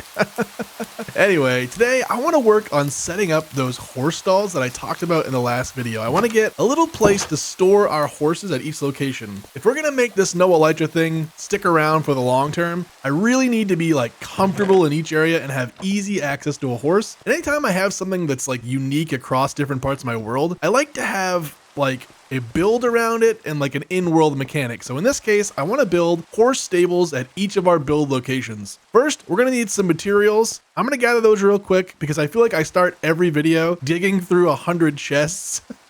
So I'll be back in 1 second after I get all the materials. All right, we've got all the blocks we need, except for some reason, I don't have any wheat. So we're gonna have to stop by our giant farm and pick up some wheat seeds that we can make hay bales. I want to have hay bales in each of these little horse stalls. That way, just, you know, it really sets the scene. For me, these small builds are like what make me love Minecraft. These builds are almost for me like the secret to a long-term survival world. The big builds are awesome, but these little builds add so much character. And in this case, they actually have like a function and they anchor like a mechanic that we've given ourselves in the world. I've decided that I want to try to use elytras as little as possible. And so I'm making horse riding a very like practical in-world thing. All right, where do we want to harvest this wheat from? We're probably not going to AFK here much, so wherever we take this from will be not grown for a long time. I actually don't know how much wheat is in a hay bale, but I assume it's like 9. And I probably need like, I don't know, 7 or 8 hay bales. So let's just, I guess we're just going to have to pick a random spot here and deal with it. You'll notice that none of this soil is saturated. If you instantly plant a wheat seed upon breaking one of these, it'll actually plant and it will grow. It does grow, however, slow. So if you're gonna go for this method, it is not good for like long term. If you're just trying to get a whole bunch of wheat and keep harvesting it, you do want to saturate the soil because it grows a lot faster. But if you just have a big aesthetic wheat field like this, it is totally acceptable to not have any water in the area, unless you want areas to have that like darker soil color. And you can do that at edges. Like we could have buried water underneath this hill here and all of this could have been saturated. I just found it a lot easier to go around with a hoe and keep them kind of tilled as I planted the seeds. But if you didn't know, now you know. You don't actually need water to grow crops in Minecraft, although it does make things a lot faster. Like I said, we need 6 or 7 hay bales. So what's that, like 56 wheat? You probably already have that. Yeah, we're good. All right, let's bring this over to the house and craft it real quick. Where'd our horse go? This is why you need stables for your horses. Look at this guy. He's just taking off up the hill. It probably would have been useful to give horses a function like dogs where you could right click to have them sit, but I can see how that might be a little too overpowered. And it's just further reason that we need to get this stable in place. Although, let's be honest, the stable's not going to follow me around the world, so we're just going to have to deal with our horses wandering around a little bit. Oh, look at that. There is actually a fence post here. You'd be surprised how many tie-up points you end up with in your world, especially if you're someone like me and puts spruce fence posts in every build pretty much. Where's the crafting table? Is there not a crafting table in here? Not much of a build here. This won't be the first or last time I come here looking for one, so. All right, 7 hay bales, that ought to be plenty with a little bit of extra. All right, now we're gonna go, and I think I'm gonna build the first stable at the shopping district. That's kind of been like my main focus recently. And there's also one more little build I'd like to do there this episode. I think I want to build just a little walking bridge. Right now, our nether portal is across the stream. And once again, I'm trying to make this experience as smooth as possible so that when we come out of the nether portal there at the shopping district, we're able to walk right across a nice little handmade walking bridge and grab our horse from the stable. And like, we're good to go right off the rip. I have not had a chance yet to watch any ice boat highway tutorials between episodes. So we're still kind of just making it work here on the end. Someday I'll get around to checking that thing out, but that's one of those things where it's only slightly annoying and it's just a tiny blip occasionally when I'm going through the nether, so those kind of things just always linger in your world. I do highly recommend fixing those things and just getting it done, but practice what you preach or do as I say, not as I do, something like that. All right, for now, this is a pretty small build, so it's not like we can't move it in the future, but I think I want the bridge to go kind of right here. And we're going to have to turn this so that we can walk down to our portal. I don't know exactly how we're going to do this entrance, but I want to have the bridge right about here, and then I'm going to put the stable just across the water, maybe on this little shelf right here. It doesn't exactly fit the town aesthetic, so I figure if we put it down here over the hill, it'll kind of blend in. Oh, you know what? One thing I meant to grab was coarse dirt. We may have some left on the road. Actually, we almost definitely have some left. Let's go check up here, see if there's some coarse dirt in some of our shulkers up here. All right, perfect. I knew I had some coarse dirt up here around here somewhere. Let's also just drop these seeds somewhere. I feel like I need a storage area in every part of my world. No matter what, I'm always just having these random blocks and I cannot throw them away. So I just throw them in a chest or throw them somewhere. Oh, look. Why do we have so much wheat here? I guess we didn't need to get any wheat. We had a whole bunch here already. Oh, well. All right. First things first, let's find a little patch here and get an idea of what this build is going to look like. It's going to go up here on the land. I want like a little bit of a coarse dirt bed for the horse, if that makes sense. We probably should wait and not put this in yet, but I'm just going to throw down some coarse dirt to kind of get a feel for how big of an area the horse will have. It's really going to be, at least for now, just my one horse per area. So it's not a massive build. All right, first things first, I want to use some stripped spruce wood as like the walls, if you can consider them walls in a stable. 1, 2, 3, 4. I know, 4 blocks. I think I'm going to make it even because I've really got a picture for, I want to keep this thing really like tight and small. So the horse is going to go like right here, 2 blocks wide for the horse, and then the little hay bale feature, and of course, probably a little lantern on the hay bale. I don't know where my lantern went. Oh, it's probably in here. Little lantern so that we can find this thing if we come through the portal in the night. And speaking of the night, I gotta go sleep. All right, now I want to keep this structure relatively, I feel like I'll say words and I have a thought in my brain. And again, these videos are a lot different than like my old standard videos. Like I want to keep the build thin. Hopefully that makes sense to anyone watching. But what I'm trying to say is like, I don't want it to be a thick walled blocky build. So we're going to go with a lot of just like open airy blocks, fence posts, walls, things like that, just to kind of give it a nice, like, it's a roof over the horse's head, but it's still an outside horse, right? Or, is that a thing? My brain goes to like outside dogs and like, so I guess an outside horse follows that. This is my first time using these shelves. I really like the texture they add. It gives you a nice little side profile with a bump out. I don't know how I feel about the top texture being so close to the strip spruce, but I do like that texture, I believe. And by the time we put like fence posts up here, that'll blend in pretty good anyway, so I'm not too worried about the textures being similar. All right, and then the roof is going to be pretty simple as well. Just a good old slab roof with some trapdoors and some other blocks to give it some texture. But I think I'm going to go with a border of dark oak, and then like the middle will be spruce slabs. And actually, I'm thinking about it a little bit more, and I'm going to do a full block for the corners so that we can put a shelf on here and add just a little bit more, like, if you use a feature, like I put shelves down there to add texture, so it always makes sense in my brain to add a similar block to the top, if that makes sense, hopefully. All right, we'll go across here, put another one there. Actually, I don't want that to be up here. I want that to be down here. Building on camera is hard, okay? This is not something I ever do and probably still won't do very often, but I thought this build's simple. I can just talk while I do it. Yeah, we'll see how that goes. All right, I think I'm gonna go with walls. It's always a nice look to go with like walls on either side of your fence post to give it more of like a staple, like a stability piece at the top. There we go. Is that symmetrical? We've got walls on each side. That was a misplaced. Don't worry about that. All right. And then now we need to go across the top here. Again, I want to do like a framing of this. And then in the middle, we'll do spruce wood just to give us a little light and dark contrast. Oops. And now that I'm looking at this, I'm actually going to go with full blocks on the front too, and put some shelves here as well. So we'll put a full block, and that way we could do like shelves on the front face of this. I guess we still could have done that on the spruce planks. I don't know. It makes sense in my brain. Don't worry about it. So we're going to put shelves here, here, here, and finally here. And then now on the top, just to give the top a little bit of texture, we'll put some trap doors. There, there, there. It always hurts my brain. So that's a half slab. This is a full slab. Yep. Okay, that works. And then finally, just because we can, I think we'll put a couple more right here. I do want it to have a slight like ramshackle feel, if that makes sense. So I like that it's kind of bumpy and the trapdoors kind of help you almost get like a screw look, like there's big nails on the sides holding stuff together. And I think this is a perfect little home for our horse when he's in his home away from home. I'm also immediately noticing that I did not grab a lead for this horse.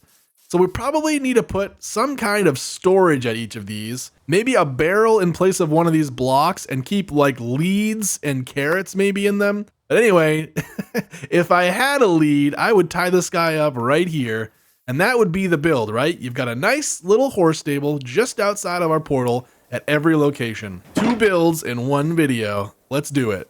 Build number 2 is going to be a little walking bridge. I've got to figure out a good spot. Our portal is not in a great location. We may end up moving that portal some, but for now, I'm going to make it work. We're going to go just straight across, maybe like right here. I might erode this beach just a little bit so I can scoot it as far as I can. And then we'll just be able to walk across right here. Do I have enough dirt to do that? I'll actually carve a little bit of this dirt away as well. I don't love beach sand on rivers, honestly. I kind of wish that it didn't generate. I don't see a lot of rivers, at least not near me, that have sand on their coastlines. So I'm not even really sure where Minecraft like came up with that concept. I'm sure it is a thing. And don't get me wrong, there are rivers near me with like beachy sand, but It's not common, so I wouldn't expect to see it on every river. All right, so not every build in your world, once again, needs to be a technical masterpiece or marvel.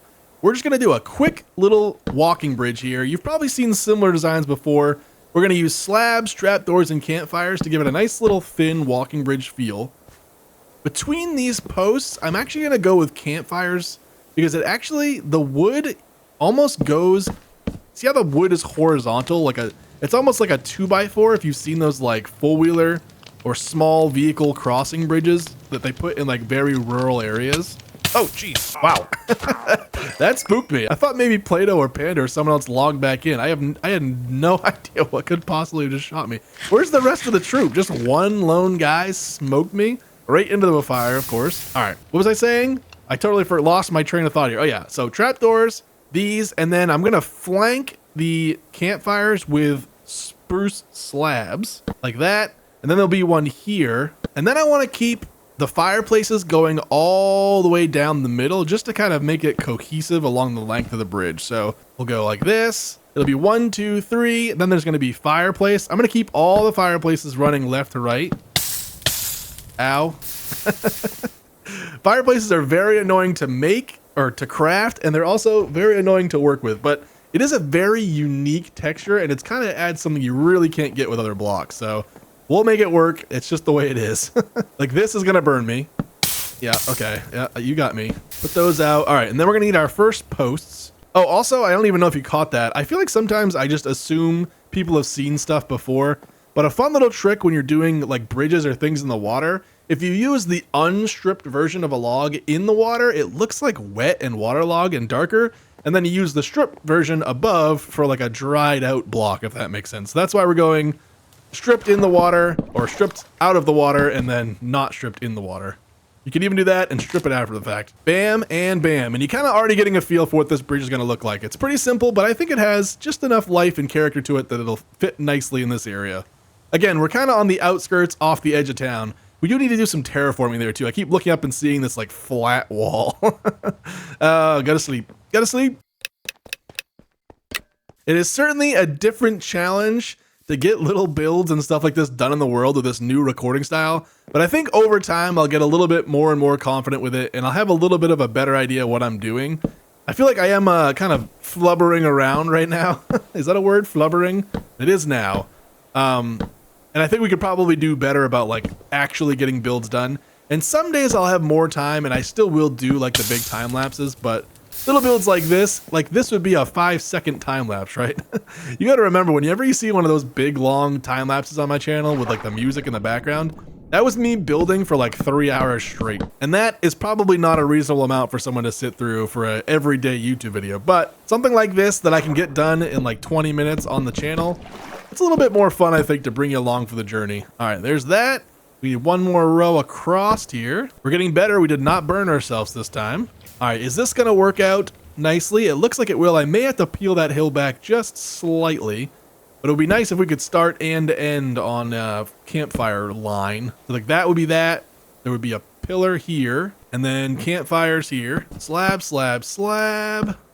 And then finally campfires across right here.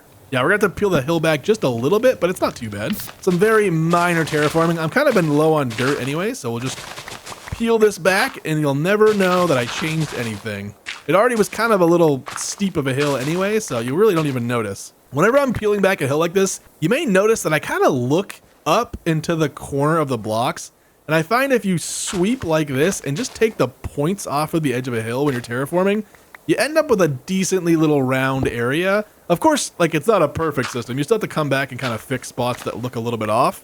But if you're trying to like just sweep off the edge of a hill, I always find just kind of looking up at an angle and kind of curving along the edge is a good way to get like a reasonable result very fast. All right, let's pull this back a little bit here.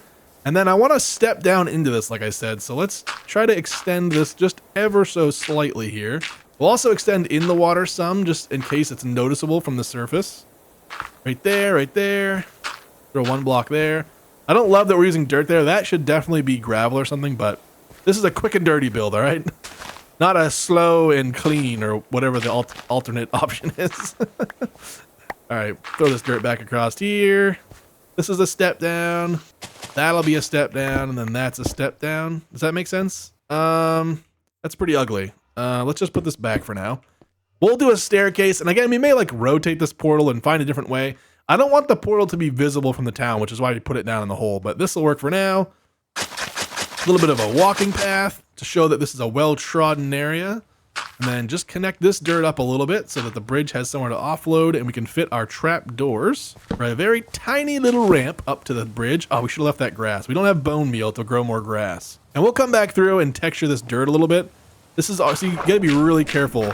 You start extending out beaches and you gotta go in the water too, because it does look a little bit awkward if you've got too high drops in your water line, because you can see through the water to see that first layer. So not adding like texture blocks, like if you've got too much dirt, it really kind of sticks out when you're in this area, or at least it does to me. Maybe the average guy who's walking through your area doesn't notice it, but when you log in every day and look at it, you will notice that stuff. Bam, bing, bop, boom. We definitely need a staircase and more efficient way there, but that's a good start. I don't love this being, I think we gotta go one more. Okay, like that? Yeah, that feels a little better. Oh, you know what? We're missing this post. That might be why this feels weird. Like that. Okay, and then I want to add, just to add a little bit more character once again, we'll throw some bookshelves on this thing. Oh, did we use them all? Oh no, spruce shelves. There we go. We'll put these on the edges of these just to add some texture. I'm saying texture. I don't know if that's the right word. It's to change the profile of the block so that it's not flat. Whatever the best form of the word to say that is, that's what I said, okay? Surely if you go back and listen, that's what you'll hear. Just like that. And again, I don't love that this texture is so similar with spruce.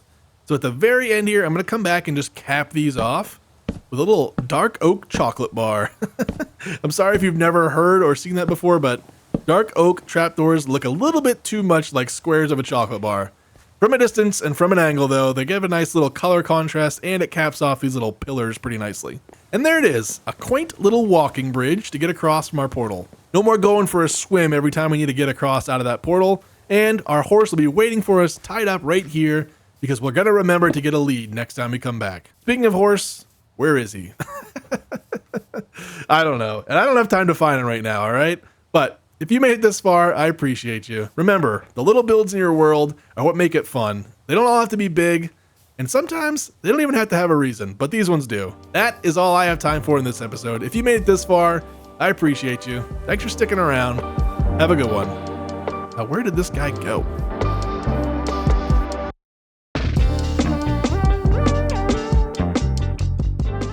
Hey, welcome to ForeverCraft, and today we're building more horse stables. But I want to talk about something.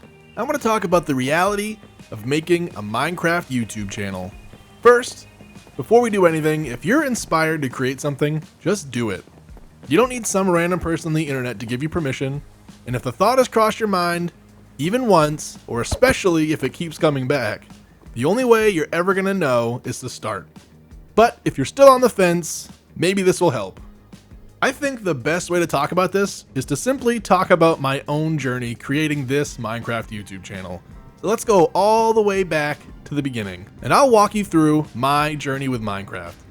I picked Minecraft up way back in the beta, and I fell in love immediately. The idea of an infinite world that I could shape however I wanted, it felt endless. And back then, I didn't watch any content, there were no tutorials, no builds, no comparisons. I just played the game, and because of that, it truly felt infinite, and the fact that I didn't know things made it feel like there were no limits. But life gets busy, I stopped playing regularly, I'd log in every couple years, see the new updates, go through my 2-week phase, and that would be that. And then, a few years down the road, I started to fall down the YouTube rabbit hole that is Minecraft on YouTube.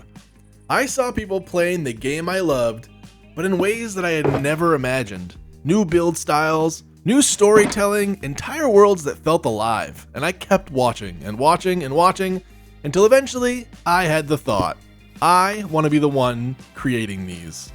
And so, finally, in 2018, I made my first attempt. That's right, 8 years ago. I think that gives you an idea of what this journey can truly be like. I decided to start a YouTube channel, and I poured hours into it, building a world, trying to tell a story.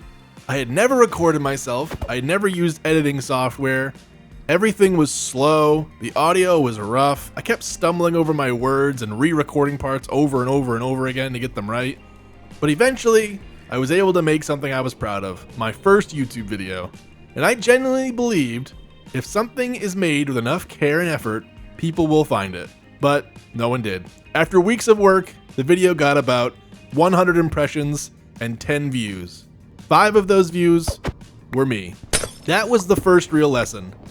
Don't put all your eggs in one basket, and don't put everything into your first video. It can feel like YouTube is against you early on, but the reality is thousands of people are uploading their first video every day. And that platform doesn't know who you are yet. It doesn't know if you're worth showing to people. It can't see a video and know what's happening or what the quality is. It has to use feedback. And there's only so much feedback available in the world. So early on, your only job is to keep creating and let the algorithm slowly figure out who you are and just try to do better with each video. And so I kept going. I studied my videos. I tried to speak more clearly. I filled the dead air. Improved a little more each time. I posted 2 videos a week for 10 weeks, and nothing happened. A couple videos broke 100 views, no real comments, maybe a couple here and there. And even though I loved creating, it was hard to ignore what the numbers were telling me. It just wasn't working. And so I stopped. I didn't want to ruin a game I loved by forcing it into something stressful. I accepted that my job, my grown-up, adult, go-to-work everyday job was just going to be my path, and that was it. And so, 5 years and no more uploads to the channel. It just sat there. Until 2023, when I started seeing a new wave of Minecraft creators. People building things that I didn't even think were possible. Telling stories almost like short films. And that feeling started to come back. So I went back and watched my old videos, and given some time and perspective, it started to become a little bit more clear to me why those videos possibly didn't do so well. The audio wasn't as good as I remembered, the pacing dragged quite a bit in the early spots, there were long sections of video where nothing even really happened, even parts that I wanted to skip. And this was another lesson. In the moment, you'll love what you create, and it's very hard to judge your own work objectively. So if you can, get honest feedback from someone else.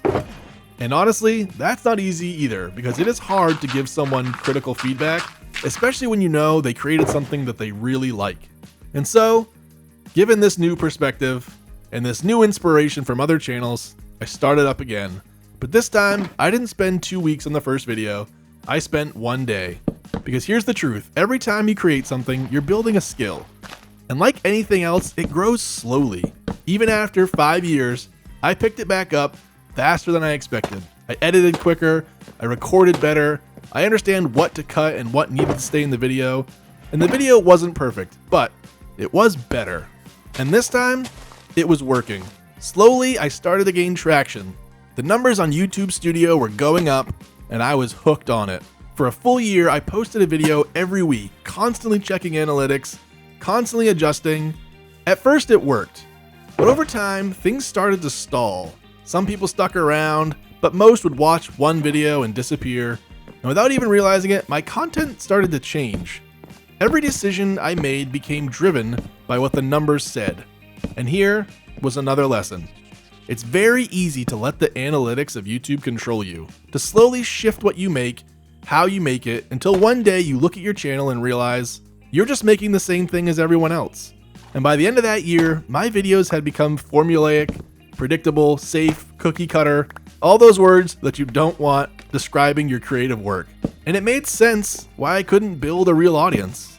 I wasn't giving people a reason to stay. At that point, I hit 1,000 subscribers. My channel was monetized. And I thought, this is it. I've made it. I've made it over the big hurdle.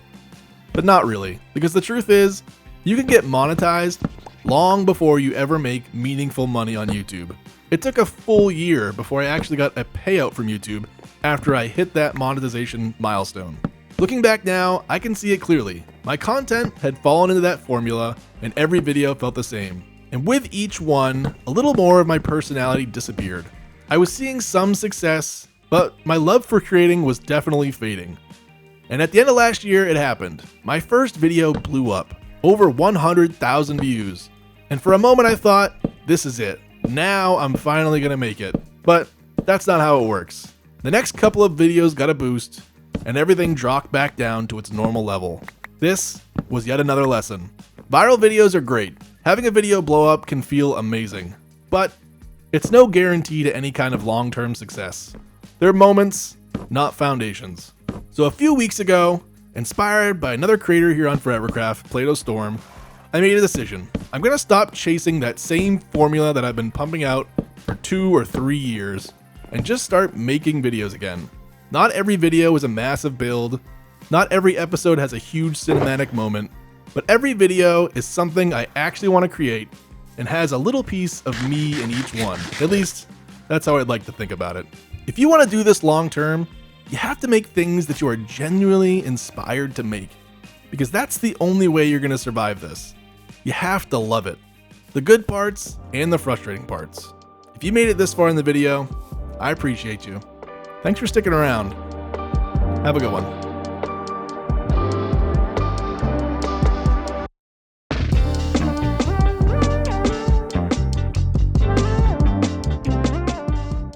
Hey, welcome to ForeverCraft. And today, we're getting ready to build a shop.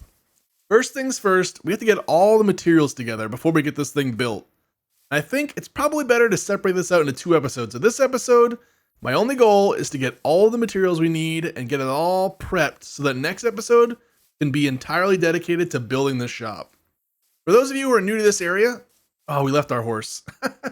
Gosh dang it. Hold on, let me run back over there.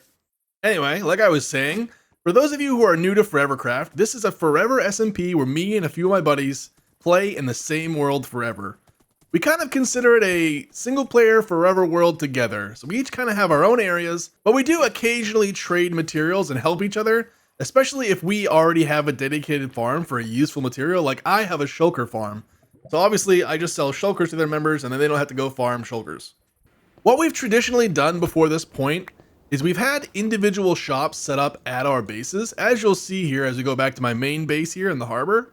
So before this season, season 3 of ForeverCraft, I typically sold shulker shells out of our little tiny shulker shop there, and I sold rockets out of the rocket factory. And everyone had to come to my base to purchase things, and it was the same for the other members. If I wanted to buy something from Play-Doh, I would have to go to Play-Doh's base. And while that seems like a good idea because, oh, you're visiting each other's bases and you're actually getting to interact and see each other, it really hindered like getting things done. And it made it to the point where I just wouldn't trade because I would just get it myself rather than go to try to find it there. And we also weren't doing a good job of creating actual shopping spaces for each other. So in reality, we don't even really know what each other has. So we've decided as a server, we're going to get together and build an actual shopping district finally on the server and put all the shops and resources there. That way it's easier to all get together, go to one spot, you know, like a one-stop shop for shopping or whatever. But the first thing I need to do is get at least a general store set up there to start moving some of my sales there so that people can know where to go buy stuff and for easier access. So I use a mod called Lightmatica. So you'll notice in the bottom right-hand corner, we've got a fancy little list there that gives us all of the materials we're going to need for this build. So what I need to do now is go through my storage real quick and see what of these materials we already have. And then we got to go collect what's remaining. So let's see what I have so far. And don't worry, I'll edit this part out. There's nothing fun about sorting through chests. So be right back. Well, I won't lie. I expected that to take a lot longer. And I thought we were going to have a lot more materials together, but it turns out I have literally everything we need already. So we're calling an audible, and you'll see some interesting blocks in my inventory. That's right, an Elytra. Bum bum bum. Just kidding. We're not going back to the Elytra. Holy. I had this inspiration from Play-Doh. He's setting up these airports on the nether roof. And I don't think I want to go that far. I don't really intend on using rockets at all. But I don't love the solution in our space area for getting around using the horse at the portal. So I think I will carry an Elytra and set up quote-unquote airports that don't require rockets. So let's head down to the base and I'll give you an idea of what that's going to look like. Also, I don't know if this is going to work or not. I just I know it will work somewhat. I'm just hoping that it will work well enough that we won't need to use a horse. And I'm pretty sure I already have this partially set up back at season 1's or season 2's. I always mess this up. I joined on season 2. So for me, it's my season 1. But I already have this kind of set up at the other location, but I want to try to set it up here and see if it'll give me enough lift, you might say. All right, I gotta think of a good location for this. I want it to be kind of hidden, but I also want it to have a good view. I think maybe right here is a good spot. So, if you didn't know, these are called wind charges. You find these down in trial chambers, and they can make you jump really high. They can make you jump a little bit, or if you jump while you're throwing a wind charge, you get a little bit more.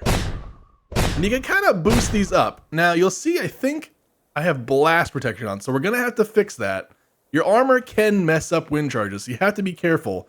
But without blast protection, you'll see I get a lot more lift. So if you get good enough, you can really time this to get a big jump. And you can quad or quintuple, or you can, anyway, the more wind charges that hit you, I don't know how numbers work, okay? The more wind charges that hit you, the more lift you get. So you can use 4 dispensers all facing each other and a pressure plate in the middle so that all 4 are activated at the same time. And that will allow you to get hit with 4 wind charges at the exact same time, which hopefully, oh, we missed a dispenser here. 1, 2, 3, 4. Okay, I know how to count. All right. So hopefully, if this works how I remember it, we are going to get a pretty significant amount of lift out of this hole. Yes, that is good. Now, wind charges have an added benefit. Even though we're not wearing boots, you'll see I did not just die. A wind charge resets your Y level so that when the wind charge hit you, you don't take any fall damage from that height. Now, there are exceptions. If you have an Elytra and you go into fly mode, but you go into fly mode too late and close to the ground, you can still splat. So you have to be a little bit careful. All right, it looks like our first test is going to be a night flight. Let's see how this goes.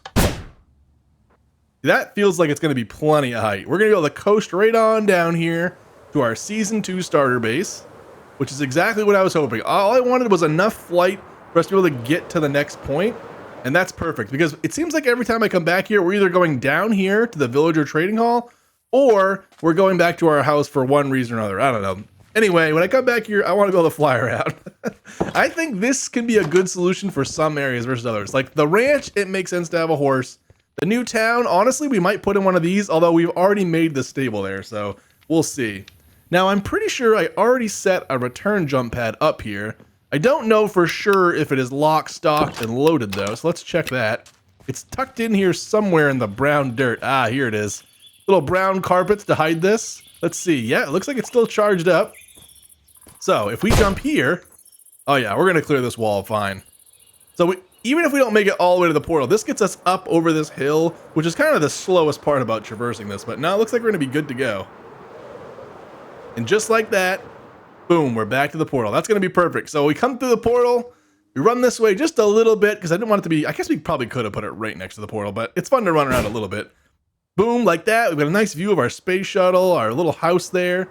And we can zoom on down here to our other spot. Now, there's a couple downsides here, but I mean, it's no different than using an Elytra with rockets, right? You need to restock the wind charges.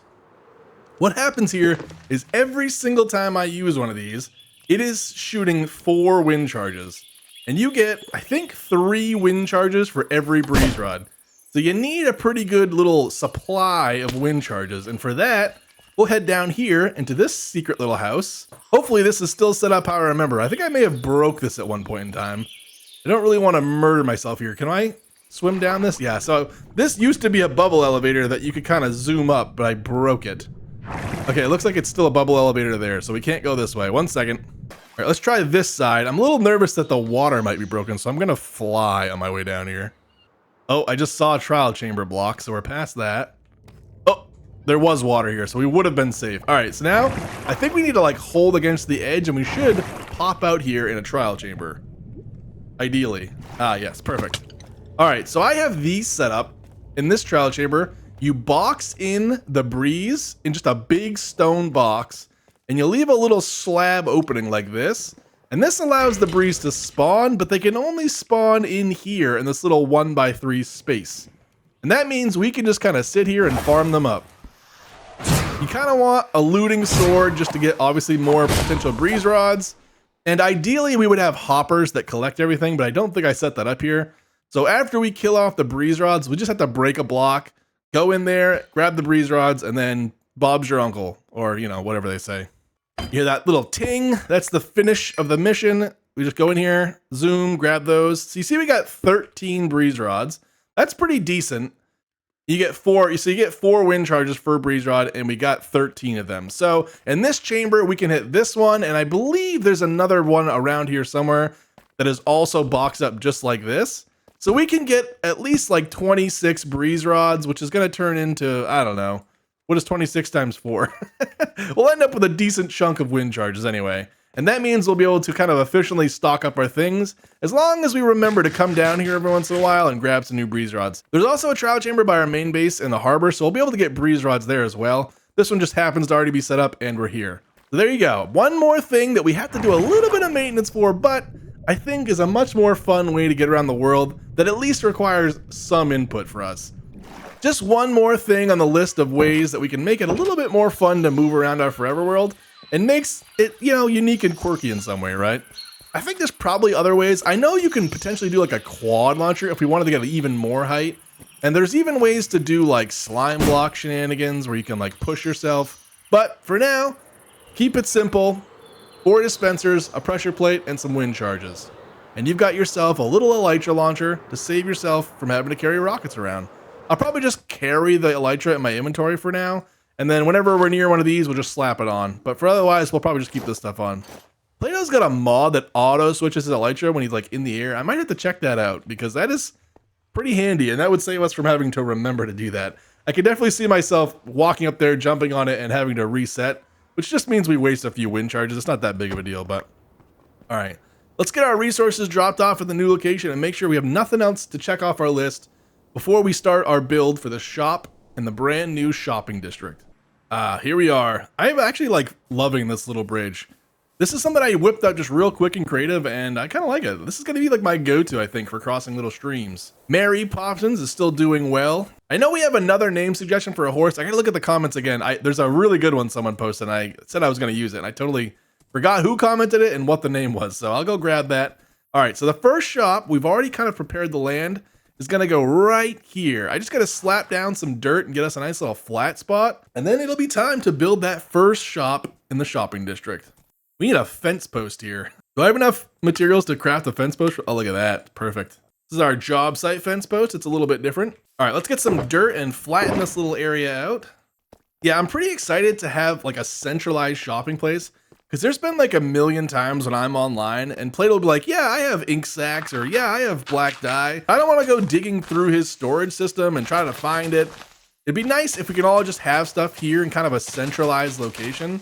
It's just going to make life so much easier, and I think it's going to give us a chance. Like, I totally forgot until the other day that we have a glow ink farm. I like made it for one build like 7 months ago and never used it again. And like, it's just kind of a handy block to have if you're trying to do like colored signs or something. And I totally forgot I have a whole farm for it. So that's just another thing that we can slap in the general store, and then, you know, we'll have a sign to remind us, hey, you sell glowing farm and you need to restock it or whatever, right? It should be pretty useful, and I like the idea of being able to like get more blocks from each other. Over the last year, we really just didn't do much trading at all. Other than I sold some rockets and some shulkers, there really hasn't been a lot of back and forth. And now that the server's been pretty active the last couple months, I think we're probably going to do even more trading, so it'll be nice to have this central location once again. But I don't have time to build this thing today, and plus, you don't want to watch me build this thing in the dark, spooky rain anyway. But if you made it this far in the episode, I appreciate it. Thanks for sticking around. Have a good one.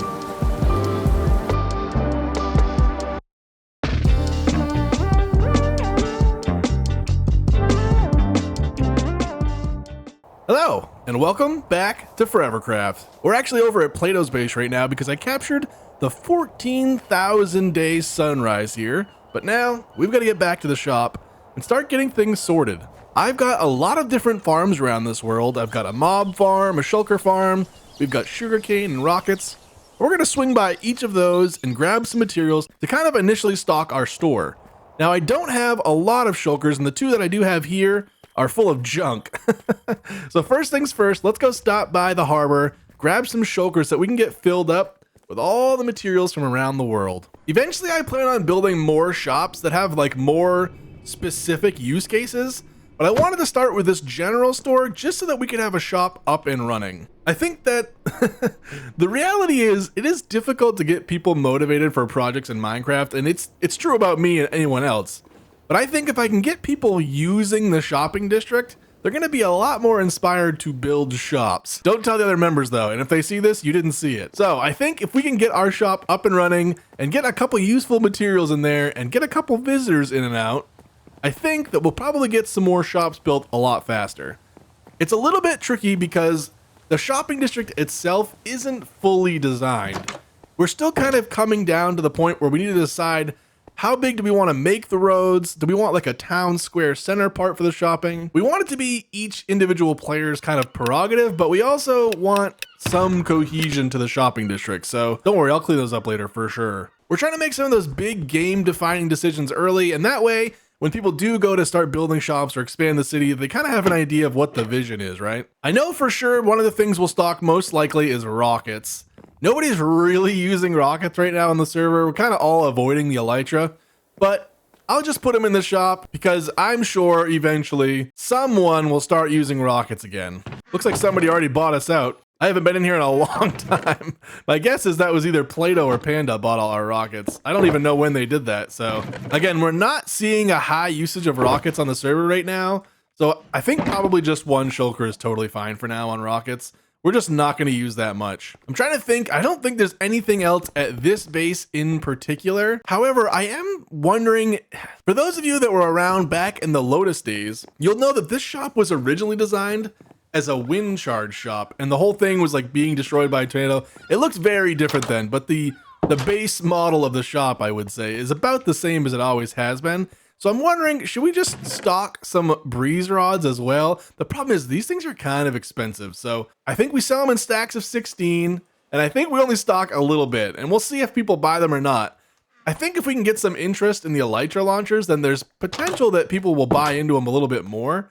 But even we are only using the Elytra launchers at the space base, and we don't go there that often. All that to say, I think 2 stacks of those is totally fine for now.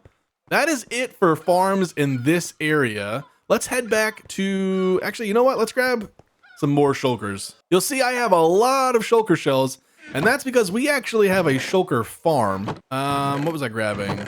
And I think one of the things we'll stock is probably going to be shulkers, because that is something I know other members will use.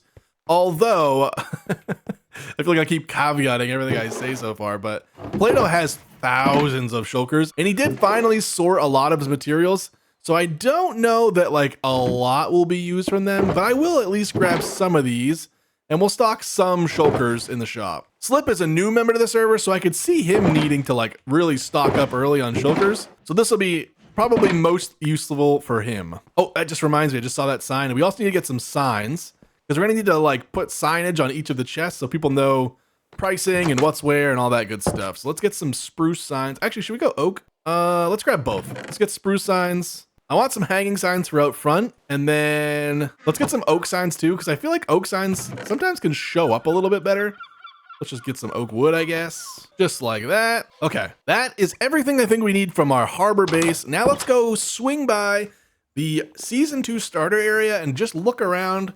I know we've got the mob farm. I don't really know what mob drops people would have. Maybe I should wait for the other server members.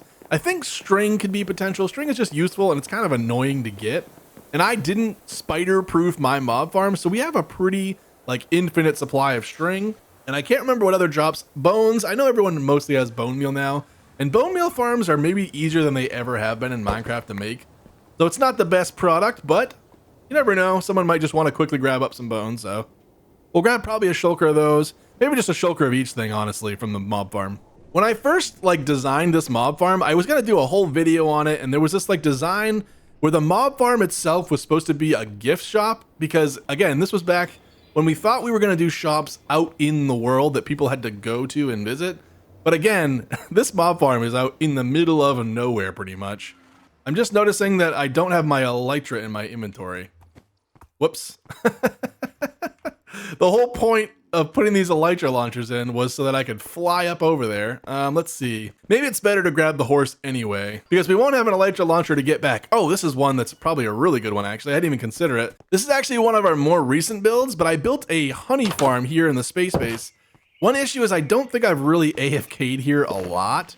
Let's see. We've got some honeycomb here. It's enough to get like an initial stock, and then if someone requests some, we can come AFK here a little bit more. Let's grab these, come over here, check the other side. I don't know that I've fully stocked all of the beehives here, so this farm's not even at 100%, but as you can see, for having not AFK'd here, it does produce pretty well. A little bit annoying to have all these shulkers blocking up our inventory. Let's just free up some slots, just like that. And let's actually just throw these signs in here and these breeze rods, just so that I can have a few more inventory slots here as we go around. All right, so we've got honey, rockets, shulkers, and I think, let's go down here. I have a moss farm and a sugarcane farm underneath the space base. There was a period of time when I first got on ForeverCraft, and I just went crazy building farms. And honestly, I forget that a lot of them even exist. I think there is actually a cactus farm in here too that I've never touched. I built it, and I don't even think I needed green dye. I just kind of put it in here. I don't know if I've showed this much, but this is my sugarcane farm. This is actually double-sided too, so it's like, I think it's 16 cells up front and 16 cells out back, so it's a lot of sugarcane. Yep, so over here is a little cactus farm. There's some cactus in there. I don't think we'll sell that though. We don't produce it very often, and if I do end up needing it, it's kind of slow. This is actually bamboo and sugarcane. Again, we pretty much are never here, so there is some sugarcane in here, but we don't need that right now. I can't see anyone wanting to buy sugarcane and not just buy rockets. So I think we have carpets, bushes, flowering azaleas, regular azaleas, moss. I think that's all the big stuff here. I don't know that any of these really fit our theme for the shop. And I feel like, again, everyone pretty much has a moss farm. If it's requested from the other server members and they see this video, there it is. I'll put it in the shop if someone's going to buy it. But for now, I don't think those are going to be necessarily high demand. I did not pretty this area up at all, which is probably why I pretty much never show it. This base was originally kind of a big dome mountain that we tore down, and I had a huge hollow cave there, so it just felt like dig out the rest of it and put your farms in there to kind of hide them. All right, let's grab our horse and ride over to the mob farm. So apparently I paused my recording, and I do not know when. But what you missed was we went over here to the general mob farm and just picked up some string. I don't think the gunpowder or the rotten flesh or any of the other stuff over there is really valuable to anyone, but you'll have to tune into another episode. I think we're doing a world tour soon, and we'll show that area off again, but I'm not going back through that whole process. I think the string is pretty much the only thing we really need to get in this area, because other than that, there's not a lot of good resources around here that I think will do well. I want to have a little bit of variety in the general store, but I'm not trying to just grab every block that we have, because it's just going to sit there and not do anything anyway. If someone requests other general mob drops, like rotten flesh for some reason, we can always go back and grab it and stock it in the store, but for now, string will be good enough. I think that is it for this area, and I think we need to head back to Season 3, because there's one more item I think that we could do pretty well with selling in our general store. It's not the thing you would typically find at a store, but I think because we're a little small town, this is the kind of thing I think you actually would expect to find randomly at a small general store on the edge of town. This is why I don't carry a bed, by the way. It's always nice to just go sleep in your old builds. It's just one little thing you can do to kind of make your world feel lived in, is to have like random spots like that. You can always hop in real quick and sleep. If we didn't stop here to sleep, there would literally be no reason to ever go back into this build, and that just seems like a waste. Beeswax, string, I think that's good. Let's head out of here. All right, we've got rockets, shulkers, beeswax, string. This highway is getting pretty extensive. We cover like a pretty significant amount of distance now in here, which is awesome. But it does mean I can see why potentially Slip and other members sometimes have a hard time navigating. I feel like since I built most of these paths, I kind of just know where everything is on this highway, but it's a huge area, and if you miss the wrong turn, you really can end up in the middle of nowhere. We probably do need a little more like idiot-proof system for like signage, or somehow to like decorate the different paths to know which one goes to what area. But for now, it's better than walking. All right, so Season 3 starter area. We have a lot of farms here, but I don't really think that anyone on the server needs iron, and that's really our only major farm in this area, with one other exception. Wow, Slip has done a lot of work. I've not been back here in a little bit. There are a lot of new paths and trees around here. This area is really starting to come together. If you haven't seen Slip's episodes, he's also doing a much higher frequency lately, so a lot of episodes of ForeverCraft coming out lately between Slip, Play-Doh, and the ones I've been pumping out. What is going on here? Is this like a natural iron golem trap? I've never seen this before. I guess because this is one wide they can't get out, and because it's too deep they can't jump out. Rest in peace, Terry. We won't miss you. Man, there are a lot of iron golems here. I guess someone must have stayed up overnight and just a bunch of these guys spawned. There's a villager breeder that's been constantly running pretty much since season 3 started, so there are a lot of villagers around here that may be influencing the amount of iron golems spawning. Sometimes when you make a cool build, location is everything. Putting this thing up on the hill and then having the cool rock quarry to the side, I think any Minecraft build I ever did could have looked good up on this hilltop, so sometimes finding the right location can take a little bit, but it can be worth it to make a build really pop. The other item I think we could do pretty well selling at our general store is horses. I know it hasn't really caught on in the server for other members to use horses. Trust me, I've been trying. I've been giving away free horses like crazy, and I still don't really see anyone riding horses. But I think it would be fun. We have like stables out behind the general store, and I think if we just had a couple horses pinned up out there for like 32 diamonds or something, you never know, someone could get antsy and decide they like the looks of me riding around the server and want to do that too. Plus, we're setting up horse stables everywhere for people to tie up their horses, so it's easier than it ever has been to ride horses on ForeverCraft. So I think we tie up a couple horses behind the general store and put them up for sale. Let's grow this guy up actually. And then, is there any saddled ones here? Let's get a saddle. All right, 3 saddles. I think 3 horses is probably a good number. Let's get these guys trained up so they'll actually let me put the saddles on, and then we're gonna have to lead them to the portal. We may have to do a couple runs back and forth and just kind of run these guys down the nether path to get them over to the shop. Not the most ideal way. I think maybe we just get a couple there and we could actually just start breeding horses there as well, especially if we ever are gonna start selling them.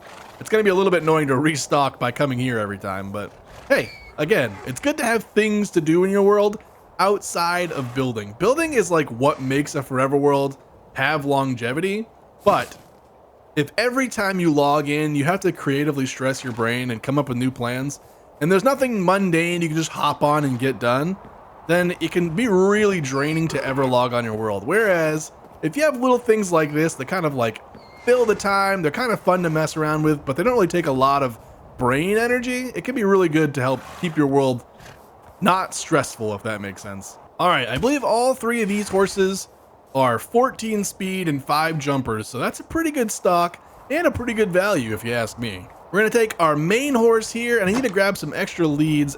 I at least hope that I can lead these guys to the portal. I don't really want to run back and forth and walk back and forth a bunch. All right, I haven't played around with the new lead mechanics a lot, but I believe we can actually take this lead and lead these guys together. Oh. Hit the shift click. There we go.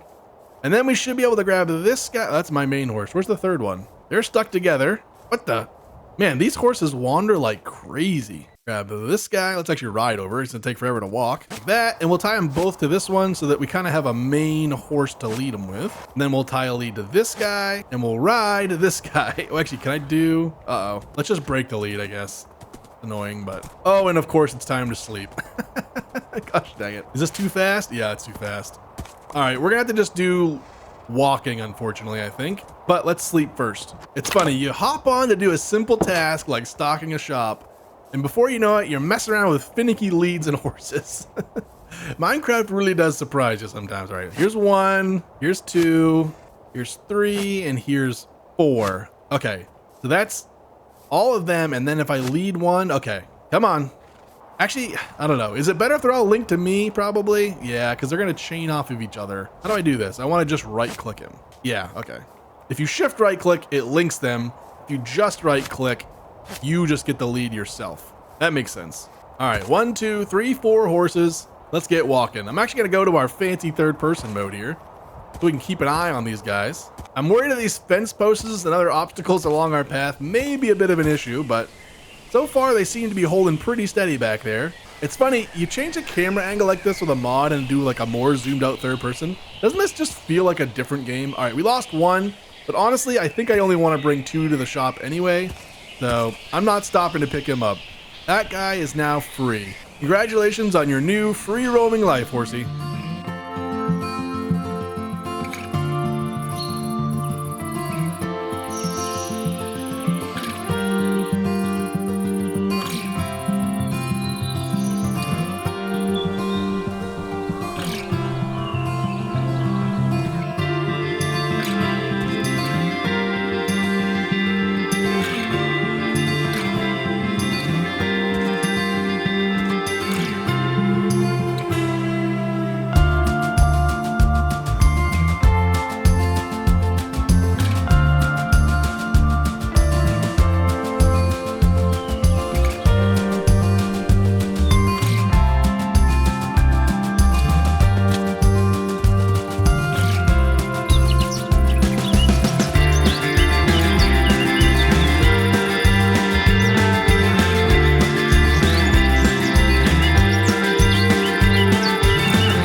Easy peasy.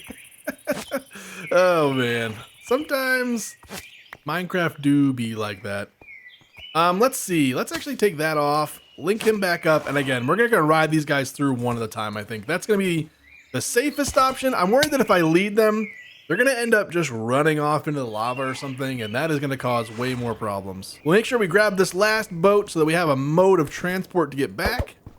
And then we were gonna run down the highway. Remember, there's a few spots here where we will hit our head and potentially suffocate just a little bit, but that's okay. It's all in the name of capitalism. Anything for the dollar, you know?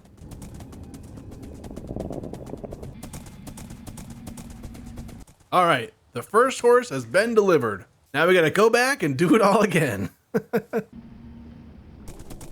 All right, we've got our 2 horses finally to stock at the general store. That was a lot of effort for something that almost definitely won't sell. But I think it's a nice little side piece that helps fill out this side area. And it gives it a little like, oh, it's the country store in town. You know what I mean? It's the farm store, if that makes sense. That's why it's a little more wood-based, wood and stone. It's kind of a little more older looking. It's the kind of country farm general store of town. All right, normally I would say you want to put your biggest seller up front, but I just don't know if there's going to be a huge market for rockets anymore. Which makes me think that potentially our big seller is actually going to be shulkers now. Here's the shulkers. Not a lot for now, but enough to get the old seed started, right? All right, let's see what spruce signs look like to start. Shulkers, I'm going to go 10 diamonds per stack. Shulkers, 10 diamonds per stack. That's a little bit steep, and it's definitely higher than previous seasons, but this is 32 shulkers in a stack, which is kind of a lot. And I don't really think most people are going to use that many more than that. So if we're going to make any kind of a profit, we need to sell them at a reasonable price. All right, the spruce is a little dark. Let's see what the oak signs look like. We can also mix and match. Rockets, 2 diamonds per stack. Breeze rods are pretty unique. I think a single chest is probably good enough for those. I'm thinking for 16 breeze rods, they're kind of annoying to farm. So let's say 4 diamonds for 16. And then finally, honeycomb. Where should we put honeycomb?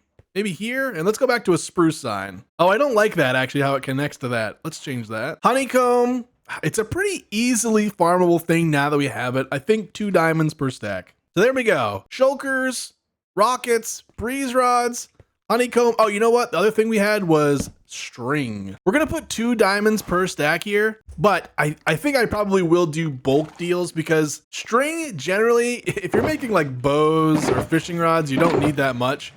But if you're actually doing a project with string, it's probably to cover an entire area and trying to avoid snow and stuff falling on your build, in which case you're gonna need a lot of string. So if someone wants to do a bulk order, we can always change up pricing for stuff like that. And finally, our shop needs a sign.